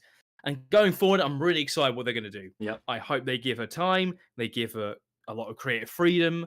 And I'm really excited in terms of what they're going to do next with this character. Yeah, I think there's a lot of potential with this for when she eventually, how she wins and what that means going forward, and what Mariah May going forward is going to do coming out of this. Yeah, I'm all for this. This is absolutely the right decision. Oh yeah, and to have someone debuted like a couple of weeks ago and they're already been put into basically the top women's storyline on the show. Yeah, exactly. Yeah, absolutely. They're doing a great job. Stuff. Like Toni Storm, I think has finally clicked for me because Toni Storm is a great wrestler, but this last year or so, I've always felt that's just something wasn't right there. Yeah, and that might due to the fact that her gimmick just was kind of non-existent. But she's come up with this. Whoever's come with it, if it is her, they've come up with fantastic ideas, so creative, so unique. And are executing it in such ways that I'm absolutely in love with. She has slowly introduced more elements over time. It's been a slow transition. Yes, because she had that slow burn. She had that babyface run as interim champion when Thunder Rosa got injured, and then the first time we really saw something great with her character was when she lost it to Hayter, and she had that big breakdown. You could see her with like the black mascara, and she was so hurt and injured, and she had time off. When she came back with the Outcasts on every press scrum, there were these nasty lines she'd be spitting where she's just like, I'll slap the tits off her. Like very, very nasty lines. And then when it got to this character, we finally seen the full evolution of all this work that she's done to build up this long sort of thing that she's had going. And also with this character, with Timeless Toni Storm, I can definitely now see why her and Juice Robinson are a perfect match for each other because they're both insane. Oh yeah, I thought that during this match. They're perfect for each other. Bloody hell. Yeah. And I just love that look she gives when she wins the belt. She holds her lips up. She's got the eyebrows. She's like, "Oh, I'm so proud to be your champion." And then she faints into Luther's arms and like holds herself out. Oh, it's so good. Another thing I'd like to mention is that I know that Luther's he's friends with the Deadlock guys, him and Serpentico. I would love if this character of Luther the Butler makes a cameo on DPW. I think that would be so funny. That would be fucking awesome. Oh, that'd be fucking awesome. Yeah. But yeah, I love this. Everything about it, great. Yeah. Like Toni Storm falling into Luther's arm and then spinning around. Oh, that was great. So funny. Yep. And then like they exit and then Mariah May skips and claps at the same time, chasing after her. It's so good. It's so good. It's so good. Yeah, this is great. Great man. Great everything about this. Yeah. So I cannot wait to see like how they progress this whole thing going forward on TV. Definitely. Yeah. And then to completely change the tone into a massive 180 into something so different, we have exactly the thing I said they should do on the predictions, and they made the four-way tag a ladder match. Fucking thank you, Tony Khan. Thank you. Yeah, I think was it me or you that sent it in our chat in our DMs that this happened, and we were like, "Fucking yes!" Because God damn it, yes. I am sick to death of it, and I don't want to see one of those matches where it's 2 teams at a time. I don't want to see that with the people that are in this match. They are better than that stupid rule, and by making it a ladder match, they've completely fixed that issue fully. Absolutely. And also made an absolutely crazy stipulation. Now, what what I wanted to say, and there was words spoken about this match I heard from the commentators or whoever it was. I think it was on the press scrum. Maybe it was one of the interviewers that said this. One thing I loved about this match was that it could have been a mess, but what it was, and this is a great quote to sum it up, it was poetry in motion. All of the spots were poetry in motion, and that's what made it great for me. It never felt arbitrary for me. This match had a lot of inklings to the North American ladder match in NXT. I had a lot of remembrance of that match in a lot of ways. Also, in terms of a couple of spots and presentation. I wanna say they've turned LFI into badass baby faces. I think it was a great touch having Rush's kid in the entrance. It wasn't like, I've always found the Shane McMahon thing cringy with his kids, but I thought this was actually really good to really definitely establish his passion, because that was one of the reasons why he re-signed with the company. Because Rush is an actual badass. Yeah, that was actually one of the reasons why they had Rush, like he said, and this was a shoot, he re-signed with AEW because it gave him the opportunity to stay with his kids more. And I think that's a great motivation, not only in real life, but in character as well. And by adding that element to his character, it's bolstered the babyface badass side. I loved, and I remember CM Punk said he was part of producing this before he, was obviously fired. That whole, sort of 4-part chapter thing we got on Collision of the LFI faction in Mexico, and how, Dralistico and Preston Vance were getting drunk on the streets of Mexico. They felt lost, and then Rush captured them, and then he's basically reaffirmed their motivation. I thought that was a great bit of build-up, and now they're this sort of badass babyface team, which helps this match. Obviously, you had House of Black as well, to follow up on what you had before with Buddy Matthews in the pre-show. You've got the Kings of the Black Throne in this match. And you got FTR, and obviously the champs, Ricky Starks and Big Bill, which again has been one of the highlights of Collision, is, their characters. I think now we're finally, this is like the first time in a very long time we're seeing Big Bill at his peak. I think he's really come into his own on Collision with Ricky Starks.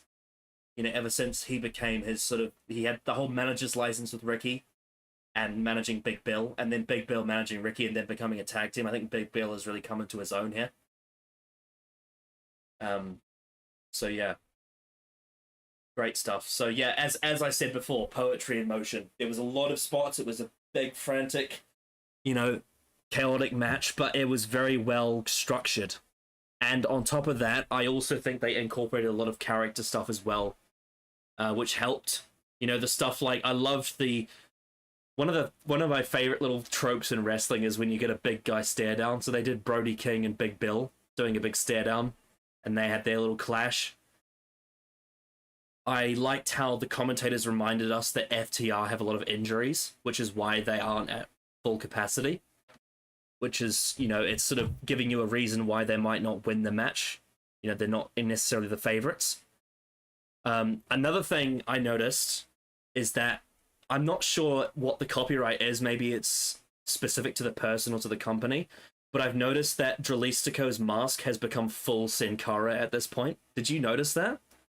Like, he's always had a very Mystico / Sin Cara inspiration to his mask, because he's part of that family. Yeah. But this mask he wore at this show was exactly like Sin Cara's WWE mask. It was identical.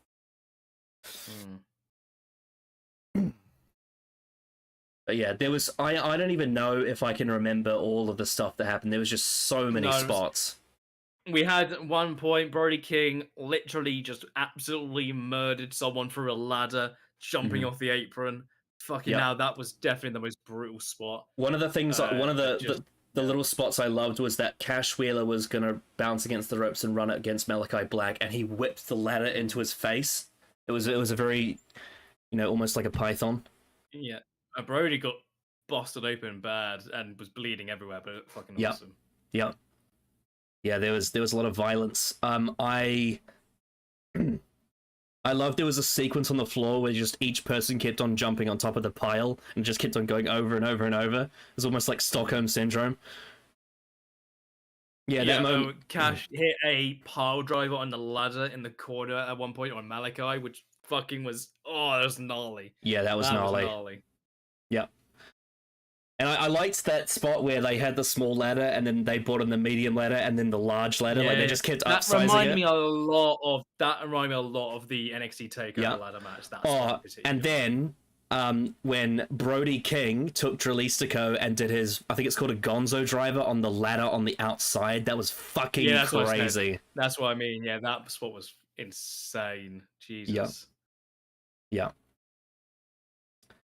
Fucking killed him, man. Yeah. That was it was carnage. It was really good carnage. To sort of, contrast the very focused character work of the previous match, this was very focused on the action itself, which I thought was and it was brutal. Brutal action, yeah. And as we predicted, Ricky Starks and Big Bill retained. Ricky Starks is one of the best characters in AEW at the moment. He's doing fantastic work. He is a star. Mm-hmm. And he's elevated Big Bill to new heights for sure. Yeah, this was. I noticed during this match like how absolutely in great shape Big Bill is. 100%. And I think he mentioned this on the media scrum about like in 2018-19 at his lowest point. He didn't know he was ever going to wrestle again. And I think he stayed. Big credit has to go to him in development in his own life and how far he's come since kicking a small person on his own accord and getting fired. Yeah, he was. He had that period of time where he would stay in his hotel all day and never go outside and drink all day, and that's like that's the lowest of the lows. That's as dark as it gets, really. But now he's arguably in the prime of his career as a talent, really. Absolutely, yeah. Yeah. I feel like he's improved immensely in the ring. 100%. His psychology. I also think his as a charismatic person, he's a lot more natural now than he used to be. I think in his younger years, he had a swagger about him, but a lot of his promos felt a bit forced, and a lot of his sort of charisma felt very nervous. Whereas I think these days he has a lot more confidence. He's not as on edge as he used to be, and it makes him feel cooler because he doesn't. I always felt with Big Cass, you could sense there was this nervous energy whenever he was on TV. Like he had this strange, almost like hesitance to his performance. Whereas these days, I feel like he's very much in his element, and that helps a lot. So yeah, he's really turned his life around, and I'm happy for it. And he's engaged to Lexi Nair, so good on him. He's found love again. I loved the line he said to Ricky, where he's just like, "Yeah, those Smoke that does us interviews? That's my fiance." He's very proud. So yeah, good on him. Really fun ladder match. This was so much fun. I loved it. Yeah. Ladder matches are always just so fun in these kind of contexts. Especially when they're booked well like this one was. It wasn't a mess. I feel like this year has had a lot of really good ladder matches, actually. Because Money in the Bank was the same. Yeah. Good shit. Mm-hmm. So we have the Continental Classic. We have World's End. And then that promo for that is I thought it was really good. Great, because it really puts into perspective. Like, despite this year having a lot of highs and a lot of lows, this was a big year for AEW. They have come leaps and bounds. Oh yeah, when you look at the broad, especially on pay-per-view, you look at the broad strokes. They've done very well. Yeah, I cannot wait for. I feel next year. I think it's going to be a big year for them because. Once this Max story with the world title is over, is when we're really going to be like, all right, who's going to take it off him? Who's going to be starting to getting into those main event spots? Is this like a Swerve going to be there? Ricky Starks hopefully will be there. I feel like next year is going to be a big year in terms of the main event picture. Just to make a comment about the last match we just talked about, I noticed this with Money in the Bank too. It seems like the perfect length for a multi-man ladder match is 20 minutes. That seems to be the right sweet spot for it. I would definitely say so. Yeah. Yeah. Now everybody get a shine. Yeah. let's talk about the next match, which I think character-wise was very interesting and had an unexpected ending that neither of us predicted, but were not unhappy with the idea of. We very much made a point of this being a very big possibility. We had the triple threat match for the TBS title, which firstly I want to talk about the entrances for, because I thought the entrances were fantastic. Julia Hart's entrance and her attire, the presentation was exceptional. Brilliant with the red and the heart around the eye. Then you had Sky Blue's entrance. She has a new theme song. She ditched the cap and is wearing a crown. She's gone fully tweener now, like leaning into heel, which is they've done a really slow build to her character transitioning. And as I said, they've contrasted that with Willow surviving the mist, because obviously Willow is impenetrable. She's too much of a babyface. Whereas Sky Blue has finally turned to the dark side, if you will. Which is a really interesting thing, because the person who turned her was in this match. So despite the fact that Sky has changed alignment, she's still at odds with Julia, which is a really interesting dynamic. And of course, you have the champion Statlander, who again, you know, she's a very likable character. I would definitely. I would be surprised if she ever ends up being a heel someday, because I feel like she's such a natural babyface. Maybe. But yeah. No, I agree. I think she's great. The presentation of the entrances to really define these characters was very well done, I thought. Definitely. I think I definitely would agree with that. And I also have to say, like, I wish we'd gotten this much interesting stuff with Jade's run with the TBS title. I feel like Jade's run was just, it was all focused on just matches, singles matches and all being that. undefeated, yeah. Yeah, whereas I feel like now that Statlander has the belt and seemingly no longer has the belt, they're doing a lot more interesting angles surrounding the mid-card women's feuds. And yeah, I genuinely thought they did a really good job with the women's characters on this show. I overall, like, this Toni Storm match and this match, I thought was very, very well done for character work. Now, in terms of in-ring, I think there was a middle section of this match that got a little bit out of hand. It did get a little sloppy at points, but I think they managed to recover it. But where I will praise this match is because of the unique dynamic of the Julia Hart Sky Blue character thing, it made for a very interesting story to tell, especially with Statlander being much bigger than both of them. She was, you know, she had the task of almost being in a handicap match for a lot of it. And essentially what they did was they had Statlander almost win the match and then Julia steal it from her, pinning Sky Blue to win the TBS title, which I was surprised by, but I welcome very much. Yeah. So yeah, your thoughts on this match? You said some stuff.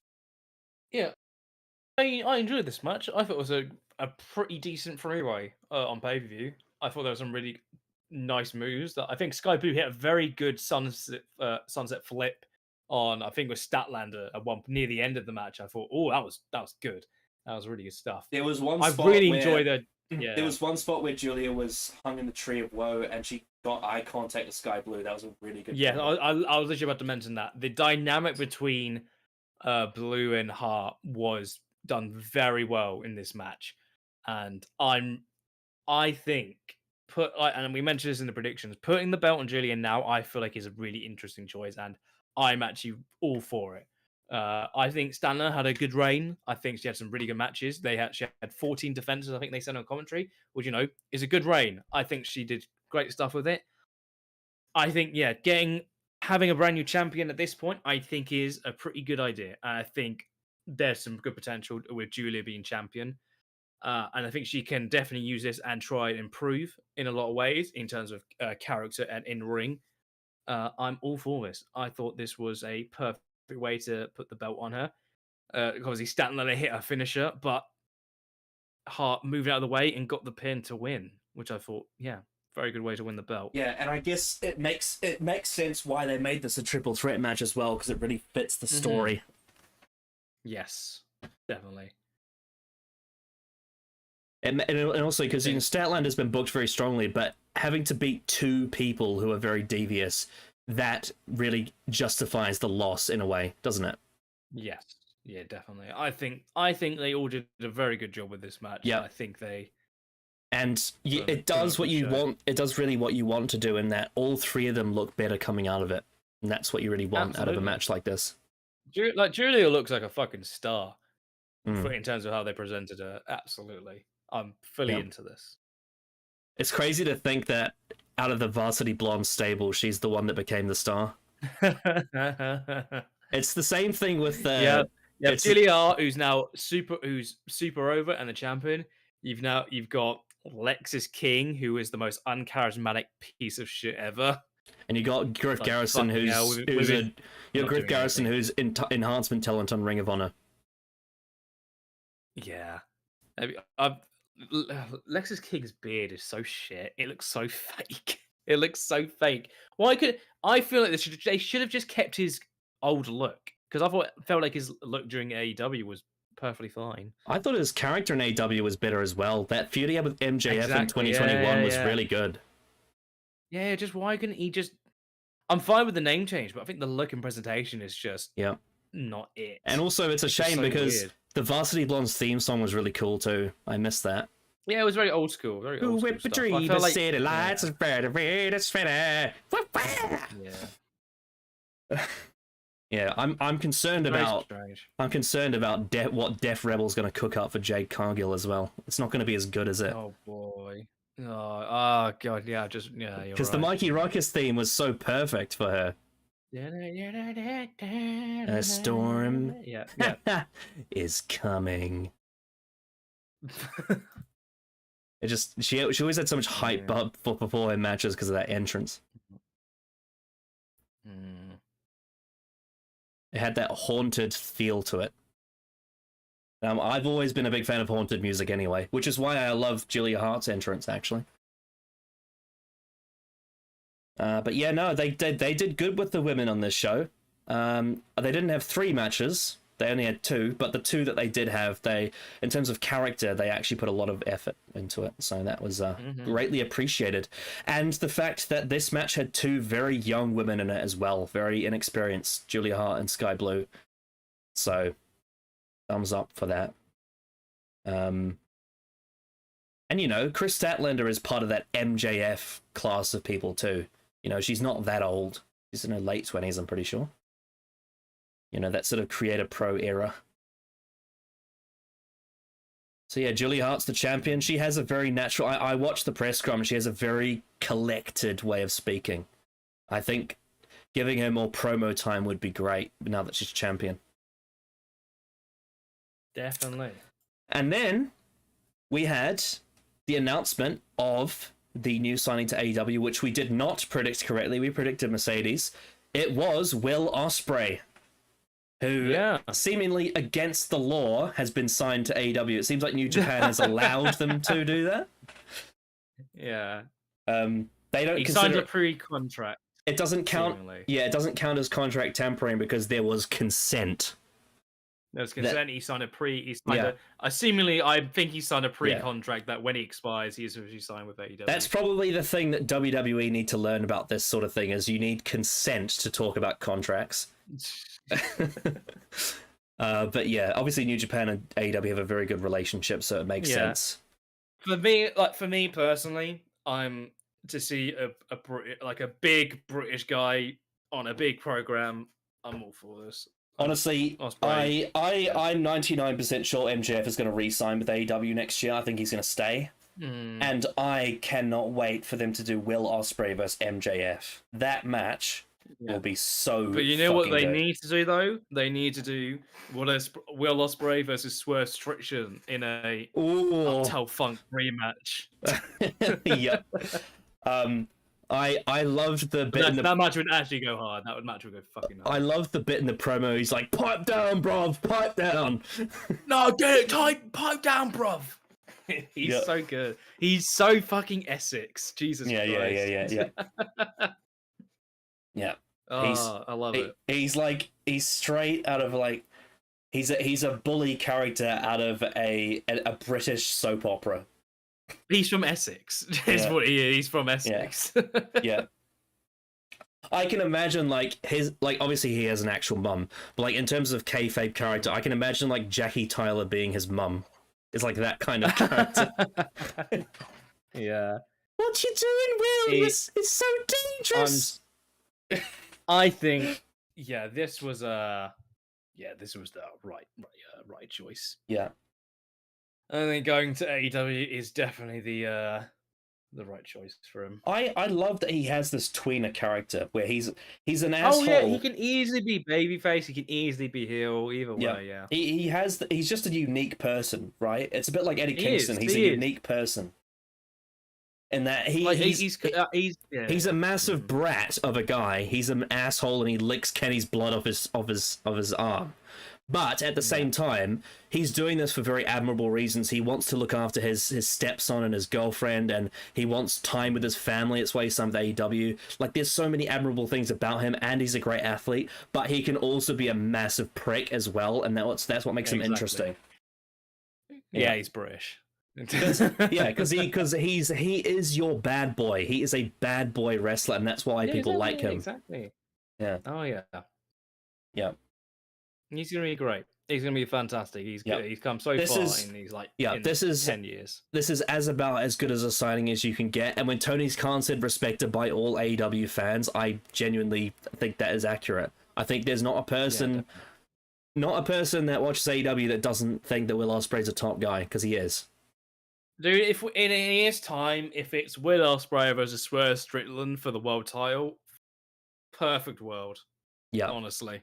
Oh, you wanna talk about two guys that represent like very different elements of gangster culture? You have them right there.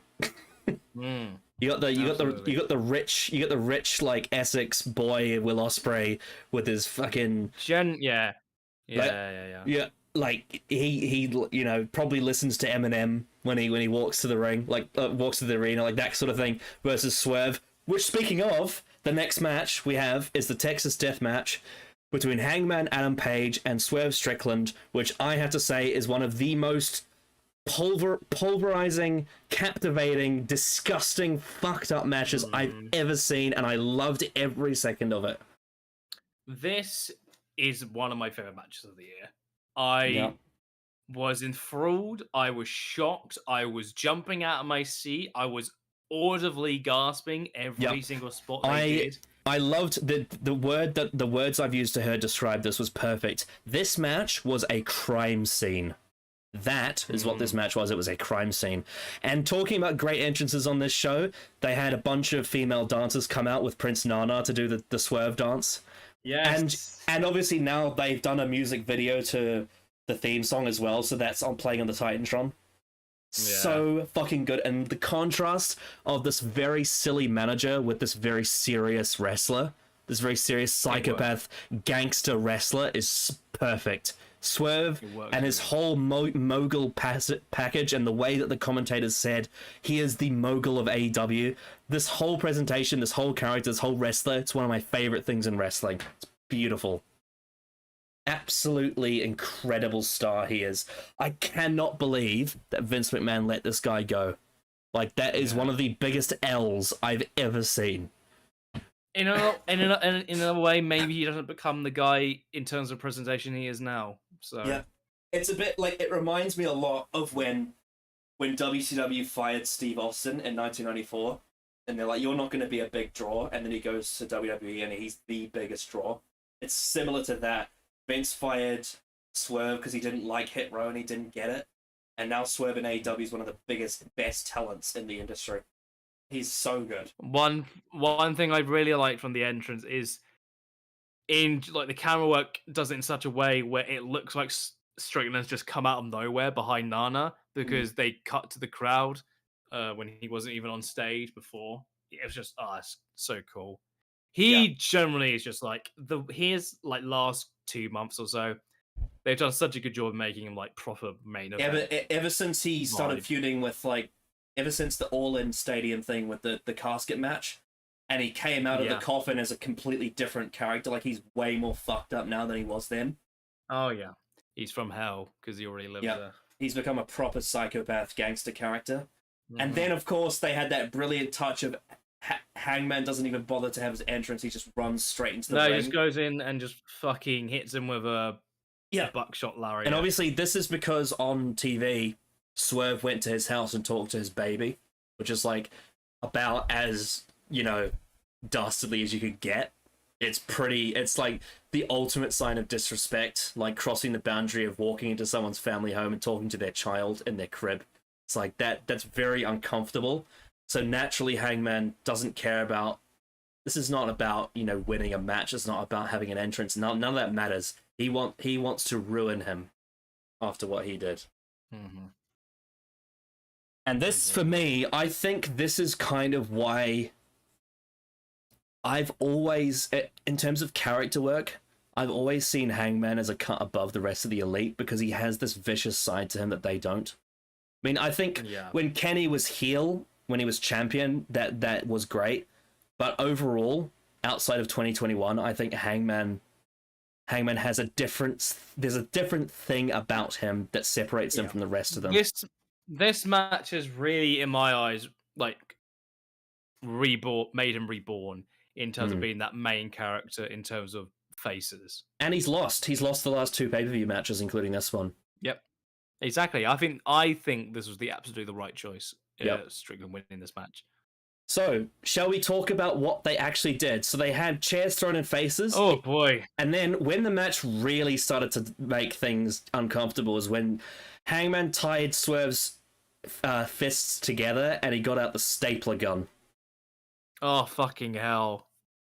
And just kept stapling him, getting bits of paper and actually clipping them to his body. He got his son's little finger painting drawings and stapled them to his head. That was absolutely so fucked. Yeah, it just went on and on and on, and oh my god, it was I winced at it every time. It's just the most dude. I was at work 2 days ago, and I accidentally I was filing some papers and I accidentally hit my finger on one of those little staples.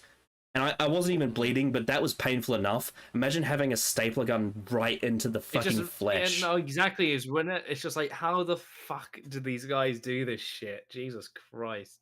Yeah. He had staplers literally throughout the entire match in his body. It's disgusting. It's actually gross, and it's fucking awesome. yeah. For the story they're telling, it's perfect because he wants to ruin him, basically. Yeah. And eventually it got to the point where it just didn't have effect on him. And that, generally, shit like that is why I fucking love Strickland and why he absolutely should be world champion next year. Yeah, especially because eventually it got to a point where he started stapling himself. Oh, he's he's so fucked. He basically did the thing that Sandman did in ECW where he hits himself and becomes stronger. I did think as soon as he picked up the staples, I'm like, is he gonna staple his head or something? But no, he just fucking staples his body multiple times. Just he's so fucked and he's so good. He stapled his son's finger drawing to his face and then he grabbed the drawing and ripped it out. Oh, and then of course you had the bit where Swerve obviously got busted open very early and he bled buckets in this match. It was just, and then Hangman lay under Swerve Strickland and drank his blood, and the crowd booed him. The crowd hated Hangman for that. It was so fucked up, and his whole face is covered in Swerve's blood that he's drinking. It was Jesus Christ. Fucking crazy. Jesus Christ, they're so fucked. This is one of the most violent matches I've ever seen. In terms of just a short amount of time, in terms of their time actually being rivals, this already is top 5 rivalries in AEW history with these 2 matches that they've had alone. And this entire match was balls to the walls violence, and it was 30 minutes. 30 minutes of brutality. It was a long one, but they did and I think it was totally earned as well with the amount of shit they did. Yeah. Fucking tables with barbed wires going through it, that spot where Strickland has the barbed wire steel chair. Hangman is on the second rope. Strickland whacks him in the back, and the barbed wire wraps around Hangman's head. Oh god, Jesus Christ! Oh fucking hell! Yeah. God, the amount of spots, the fucking cinder block Page's neck just landing right on it on the apron. Yeah, That was fucking brutal. yeah. And Him bleeding buckets as I well. love Swerve's facial acting around throughout the whole match and the noises he was Oh, making. he was so good. It was so good. His acting was brutal. One of the things I've loved about Swerve ever since he came back from the casket is instead of screaming, what he does now is he does this gravelly sort of grunt in his voice where he's like, Yeah. like he's like an undead zombie in a way. It's very Well, that's what they said unsettling. in commentary. It was as if he was a zombie Yeah. in this match, which he pretty much was. And like the These way two fucking bled absolute buckets. the way he's having blood spurted out of his head and he's going, it's like so uncomfortable to listen to. He is like a horror villain. And like the way he wipes the blood from his eyes and he almost looks like but the fucking glass spot. Oh my god. Yeah, the way they perfectly set it up because basically he had they were like, oh, we know what this is. This is going to be thumbtacks. Then he pours it onto his back and it's black glass. Yeah.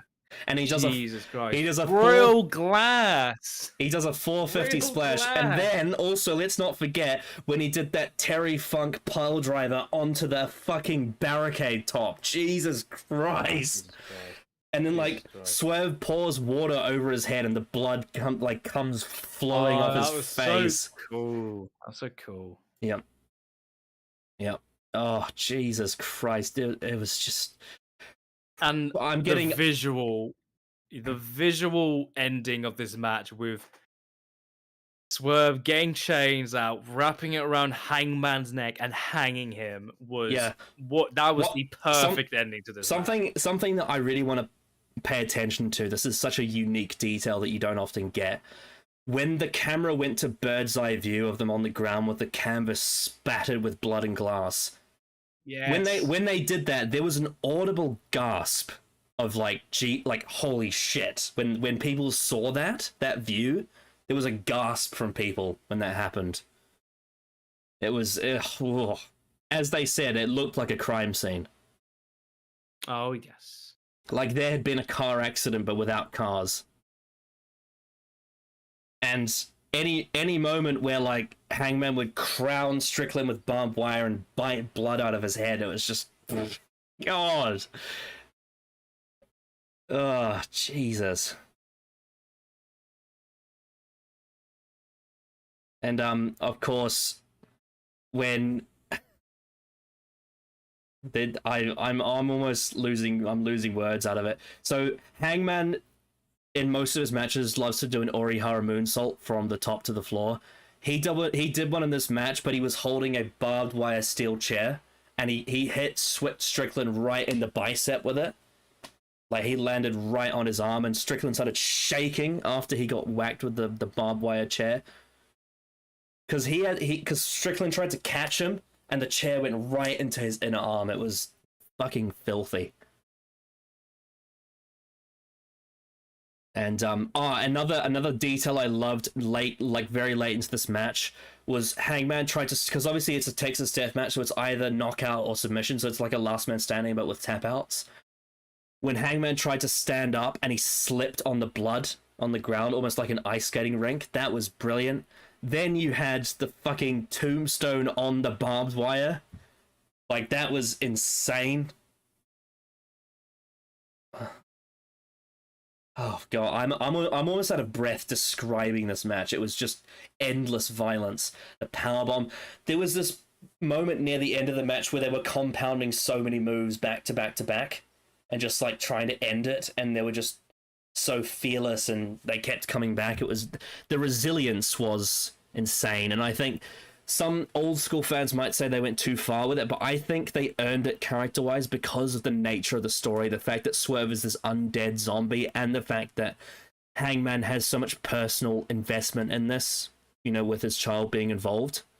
I think they really earned the resilience because the nature of the Texas death match is not like it would have, if there was pinfalls, it would have ended much earlier in the match, but because of the nature of the match, they earned the resilience. One of my favorite moments of this match for pure comedy purposes was when Prince Nana got involved and Hangman caught him by the apron and he started doing the swerve dance and then he just does the Deadeye through the table. That was fucking hilarious. That was fucking crazy. Yeah.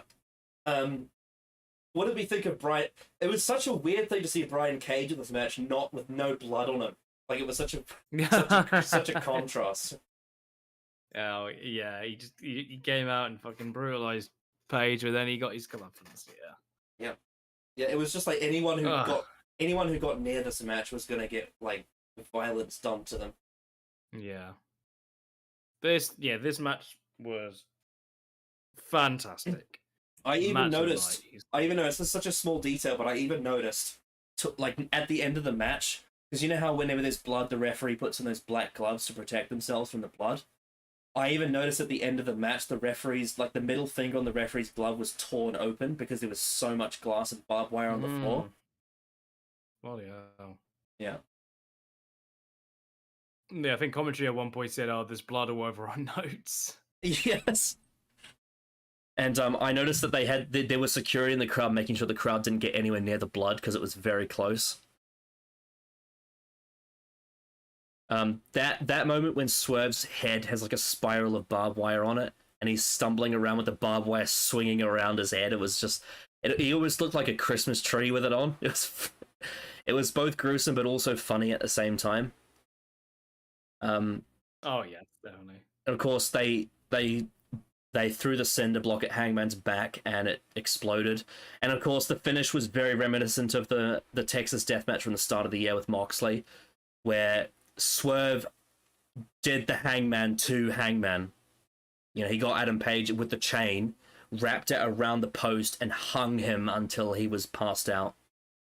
And the way that Swerve like put his head next to Hangman's and like giggled at him as he was being choked to near death was the most brutal way to end this match, really. To really establish the mogul of AEW.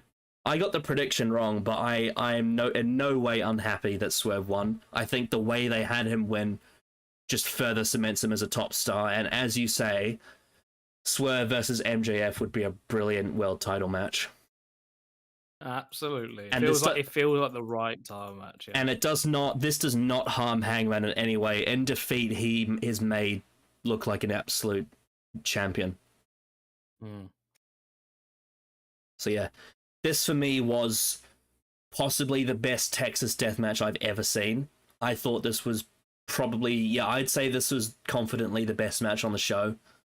I loved the shit out of it. I feel the same way about this as I did when we did All Out and we talked about the Ricky Starks-Danielson strap match, if not even more so. It was a match in the middle of the show and it completely stole the show. It was a violent, brutal brawl. And I loved the shit out of it. Every second of it was great. Absolutely. It was very insane. It was very insane. Absolutely insane. And then, after that, to come down from all of that violence, we had the Golden Jets versus the Young Bucks. Which, in the predictions we said was the match we cared the least about, and I still maintain that, but what I will say is I do think they did tell some good stories in this match. There was some positives to talk about. Yeah. I think my favorite favorite spot from this match was when they teased Kenny doing the V trigger to Jericho. That's my favorite thing about this match. I think the most interesting thing for me coming out of the match was the Bucks' reaction more than anything. I think them having an absolute tantrum is it just makes them more interesting as characters. I just think the Young Bucks are just naturally should always just be heels. I just don't think they work as baby faces. I've always thought that Kenny and the Bucks are always better as heels. Anyway, I think Kenny can get away with being a babyface, but I think the Bucks especially because Kenny can get away with it because he is such a fucking match. Like I think he's a match bet machine. Yeah, and so he also naturally can be. Quite, he also has as a babyface, he has a very good sense of humor as well. Absolutely, yeah. I think the Bucks though don't have that same level of like charisma in that way. They are just better as heels because that's they are. Yeah. I loved that that promo he did with MJF, where he's just like he goes up to it. They shake hands. It's all very honorable. He goes up to his ear and he goes, "10 days, bitch." Yeah. Because that's all they did on. That's the only thing. Is like if you watch BTE, you would see the fact that they interact a lot of ways that way. Yeah. Yeah, I think the Elite are better as baby faces on BTE than they are on actual AEW. Oh yeah, definitely. Yeah, but you're right in that the Bucks slowly transitioning heel in this match was a very, very good positive about it. And the fact that the Bucks were cheating to try and win as well, and the crowd was turning on them, which is interesting because this is their hometown. This is California, and the Bucks were trying to turn heel in California, and they managed. Punk chants. Oh yeah, there were. Yeah, there were punk chants. Yeah, they did well. They did really well to get that across. And as you say, the Bucks are always better as heels anyway. But yes, the Kenny teasing, attacking, like aligning with the Bucks and attacking Jericho was a great moment. Yeah. And yeah, I think as predicted, Jericho was the weakest element of this match, but he still held his own anyway in the ring. I just think storytelling wise, his character doesn't seem to be as involved. But interesting, and also I will say on commentary they had Don Callis. One of the lines I liked from him is he said, "My ultimate goal is for the Bucks to win and for there to be many injuries," because he's not on side with either team.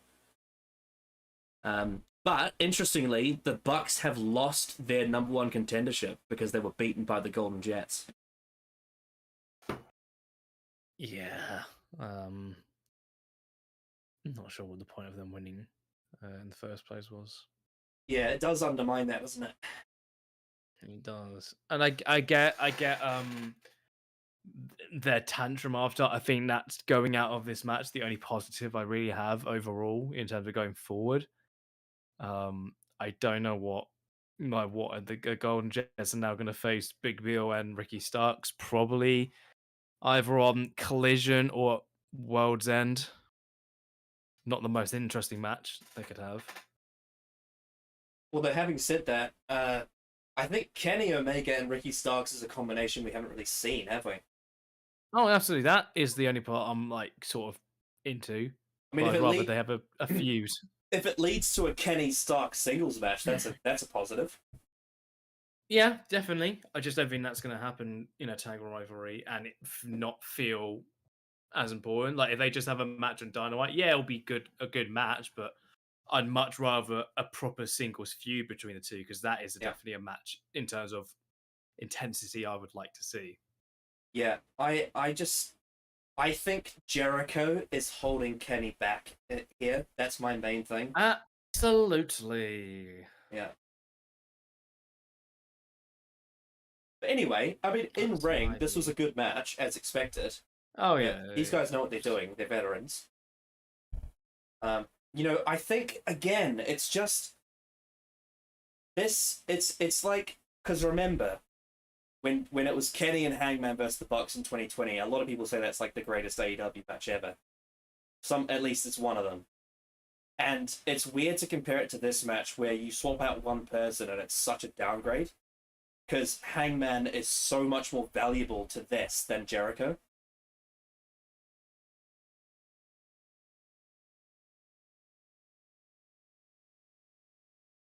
Yeah. I mean, again, like I said, the dynamic between Kenny and the Bucks is great, and the teasing of him turning on Jericho is also great, but it's just not fully clicking, this whole thing. And as you said, the booking of the Bucks winning a number one contendership and then immediately losing it here, it's just strange. It's very strange, arbitrary booking. Obviously, it informs their characters, but once again, a bit like the Adam Cole thing from this show, it's not an issue necessarily with the characters. The characters are fine, but what it does is it makes the officials of AEW look very inconsistent. Yeah. That's the main issue, is the officiating and Tony Khan within kayfabe. It doesn't seem to really work.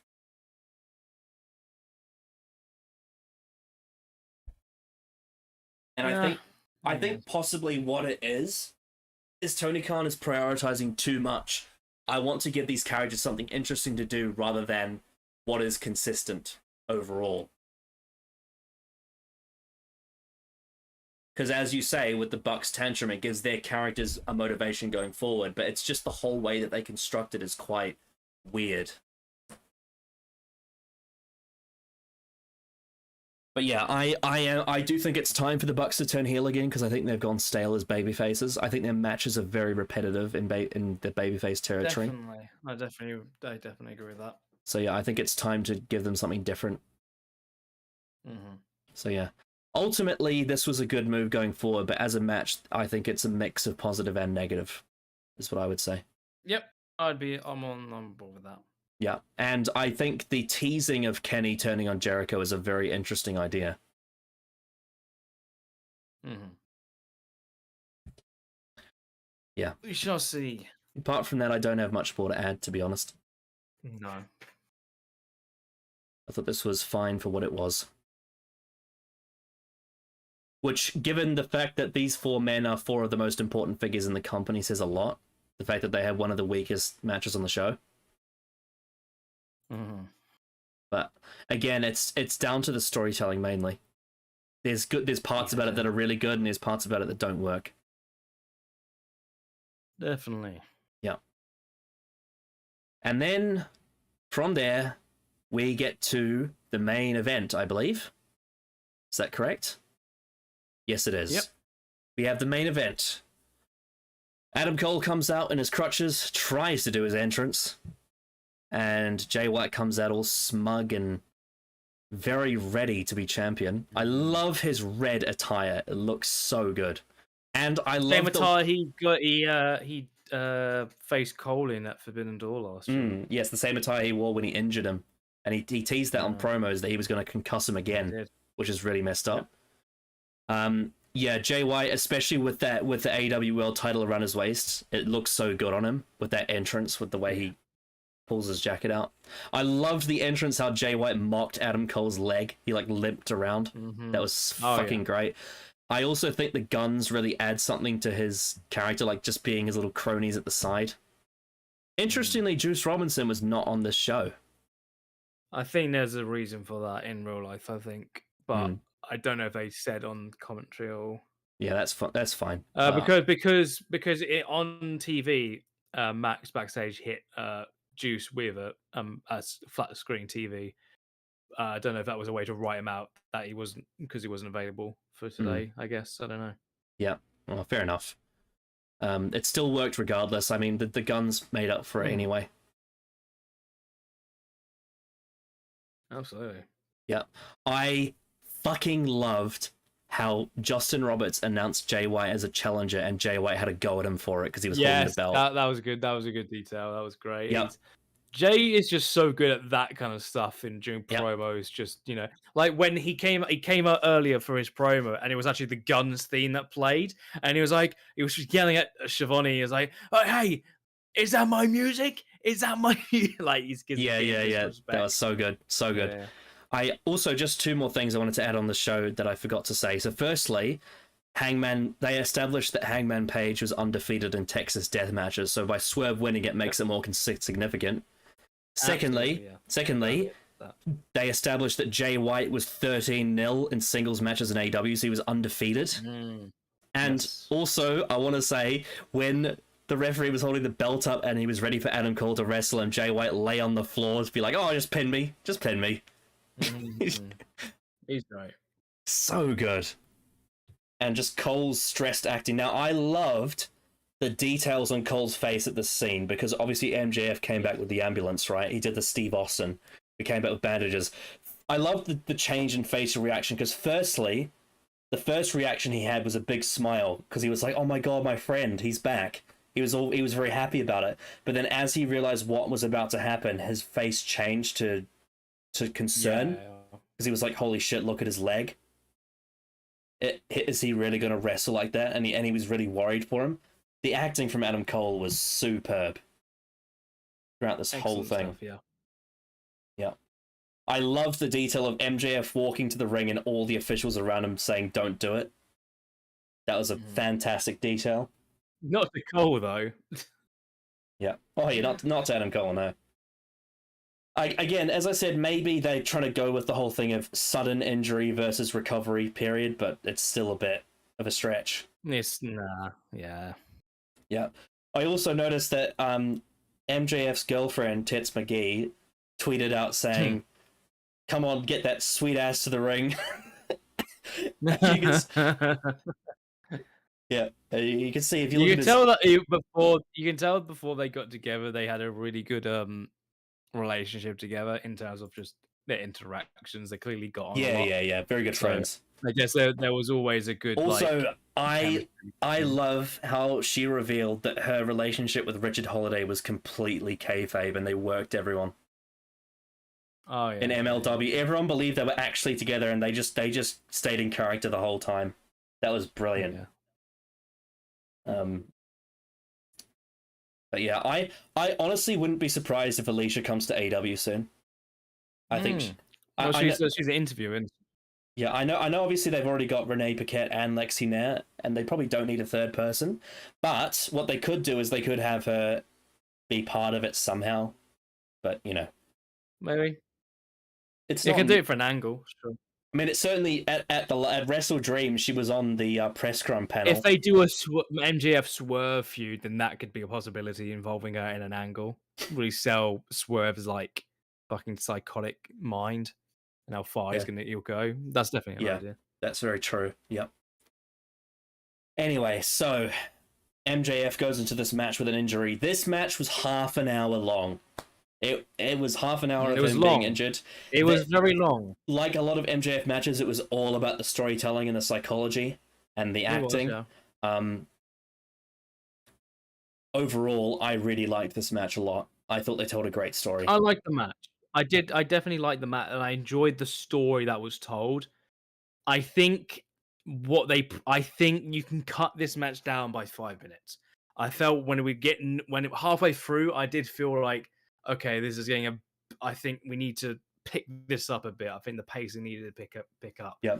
I think half an hour for the story they were telling, I think was exceeding the limit because it was very much working over Max's leg. And I think the spots they did specifically, I think were very, very good.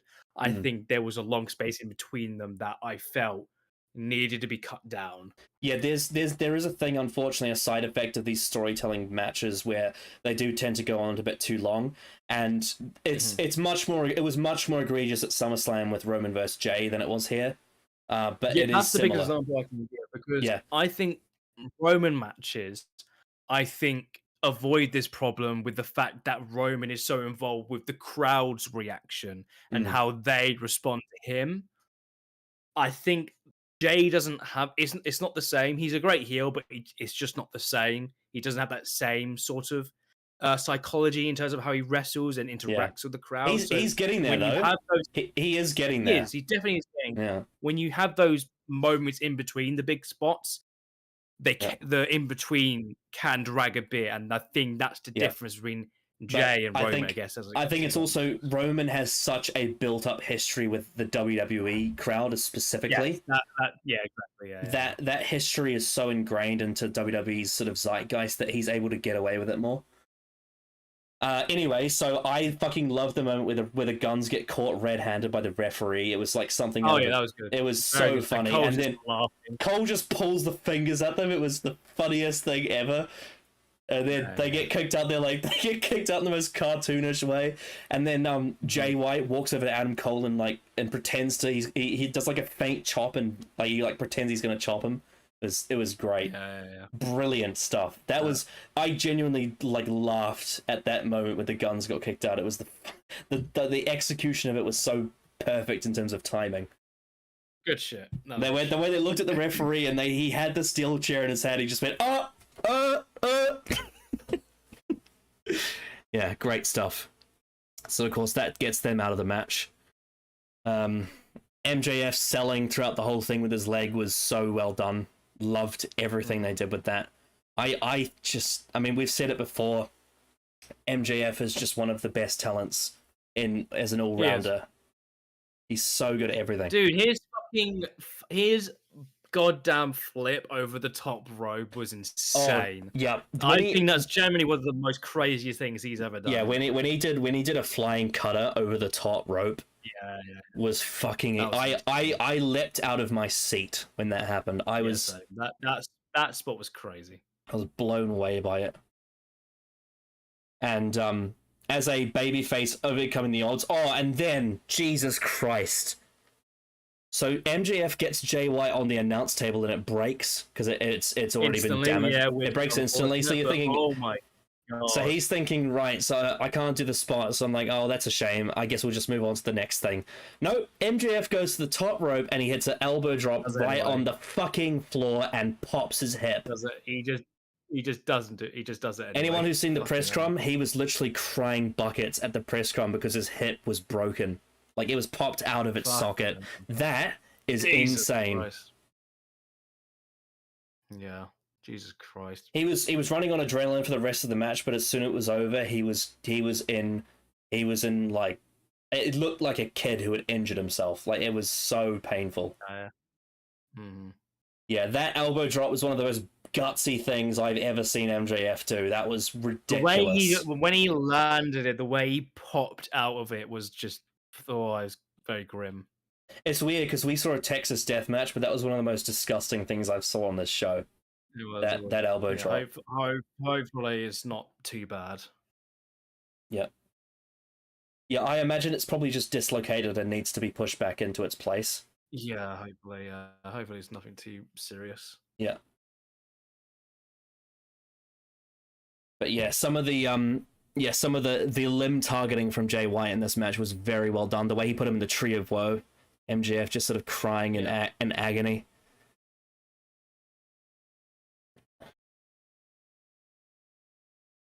But the fact that, he not only had that kayfabe leg injury for the story, but then he also accumulated another shoot injury with the hip on top of that. It just added more to the whole thing. Then you had MJF hit that tombstone on Jay White, and Jay White's spine inverted. It was, Jesus. I mean, I've heard Jim Ross describe Jay White's body. He looks like a racehorse, but because of that build he has, he's able to bend his body a bit more than some of the other heavyweight guys. Yeah, this was just stellar stuff. As I said, the leaping cutter over the top rope was one of the most insane things I've seen this year. Especially of someone of MJF's build as well. Like he must have been like a champion high jump expert in high school. Because man, that was fucking insane. Also, the whole scenery of like he does the leaping cutter on the floor and the floor is still covered in that cinder dust from the Adam Page match. And I loved Adam Cole's facial reaction to that spot as well. It was like just absolute shock. And this is one of the things about MJF's babyface turn, is he's able to do these ballsy things. I love the spot where they got Doc Samson to check on MJF and he rejected his help. And Doc Samson's just like, all right, buddy, your call. If you want to kill your body, then so be it. And then they did the tease, and it was reminiscent of what they did with MJF and Cody at Full Gear of 2019, where Adam Cole was holding he's holding a shirt like a towel.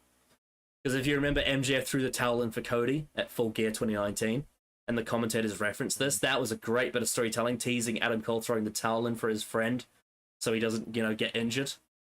I fucking loved that. That was great bit of tension. I loved the way that Jay White did the figure 4 leg lock as well, like sort of mocking MJF's like love for Ric Flair. Brilliant detail. You know what I'm gonna say? I actually haven't mentioned this yet. There's a lot of criticism for AEW's refereeing at points. I actually thought the refereeing on this show was really spot on. I think the referees did a really good job on this show. So I think hats off to AEW for that, because I think they did well. Yeah. Gee, I could go on. I don't even know what to talk about next. Oh yes, of course. The Adam Cole goes to hit Jay White with the Ring of Honor belt, but he can't muster the strength. Jay White steals the belt, whacks MJF, and gets a near fall. That was a brilliant moment. And then Adam Cole gets the Dynamite Diamond ring out as well. And like Yeah. just like the pure glee on like, oh yes, this is how we're gonna win. And then when Jay White stares Adam Cole in the eye, puts the ring on his finger, and then pulls the finger at him, that was brilliant. So much great play around with all of these gimmicks. Oh man. And of course, you know, it led to the swerve, and MJF I will waxed. say the one spot that was crazy as a bum was the Uranagi off the top rope. Oh yeah, I forgot to mention that. That shit was insane. It reminded me. It gave me a flashback to All Out. You remember when Takeshita hit Kenny with the Blue Thunder Bomb off the top rope? It was very akin to that. Just sudden impact. But also MJF landed right on his shoulder as well, which was really hard. Yeah. But yeah, of course, that fucking hurts. The Guns come back out when the referee's knocked out. MJF whacks them with the diamond ring, then whacks Jay White and wins the match and retains. Jay White's first singles loss in AEW. I think they've done a really good job at building him up to this point, establishing him as a top guy, and he does not lose anything losing this match. He's made it to the summit. Anyway, he says he's buried, just shut up. He's fine. He made it to the summit, and he stole the show in a match with the top guy in the company, so I can only say good things about Jay White in this. My one big thing at the end of the show that I was left question marking over was there was no devil reveal. Yeah. The only way I think that works is if it's Cole, if the devil's Cole, and the story is that he's jealous anybody becoming close with Max in any way. Possible. And that's the reason why. But yeah, I guess we'll have to wait and see on that one. I doubt he is the devil. Yeah. So yeah, if they reveal on Wednesday on Dynamite, then maybe yeah. So overall, the way that they got to this match, there were issues with the officiating in terms of Adam Cole and not having Samoa Joe involved and all that stuff. However, once we actually got to the match, it was a really good match. I thoroughly enjoyed it. Great story told. MJF just once again shows why he's the guy in AEW. Oh yeah. And again, I encourage anyone to watch his segment of the press scrum because he put a lot of emotion into that. He was very, very emotional and funny as well with the pickles. As he always is, yeah. I love how the pickles have become his version of CM Punk's cupcakes. You know, the muffins from Chicago. It's fucking so funny. Also, I don't think Jay hit, what's his finisher called? The Blade Runner, I think it's called. Blade Runner, yeah. He didn't. Yeah. I don't think he hit it at any point in this match, unless I'm wrong. I think he tried to, but he didn't get it. I know he tried. He tried twice, as far as I remember. Yeah, I think that the Uranagi off the top rope, though, Jesus Christ, what a move! Crazy, yeah. Yeah. Fucking hell. So yeah, overall a really good show. A few issues here and there. Not the best show of the year, but a really good show. I'd give it probably a 7 out of 10. I'd say. I think considering that AEW has had a lot of issues and has been quite cold recently in some areas with the booking, I think they pulled off something that exceeded expectations. Given what was on TV, they pulled off a very good show, and they pulled up they have a match of the year contender on the show, so you can't complain too much. Oh, 100% for sure. Yeah. Yeah, and the main event start out of it too. So yeah, I had a very good time with this pay-per-view. Yeah, I did too, actually. Definitely good shit. Very good shit. And I'm looking forward to the Continental Classic and seeing what they do with World's End. I'm looking forward to World's End. I really liked the look on Jay White's face after he lost. He was very. I think I think World's End is the first legitimate time where I think we can possibly expect a MJF title loss. Because they could tell a story of the fact that he loses it right at the end of the year, and then he re-signs because of the motivation to, you know what, I've learned a lot this past year. I have to stay here and I have to do my best to get back to the mountain. And I'm very interested to see where this feud goes next, because you got Samoa Joe as part of it. You've got Swerve Strickland just beat Hangman, so he's waiting in the wings for an opportunity. And then They obviously, could do a 4-way. They could do a 4-way at World's End. and then obviously under all of that Mm. in the background, you got Wardlow, who's got long history with MJF.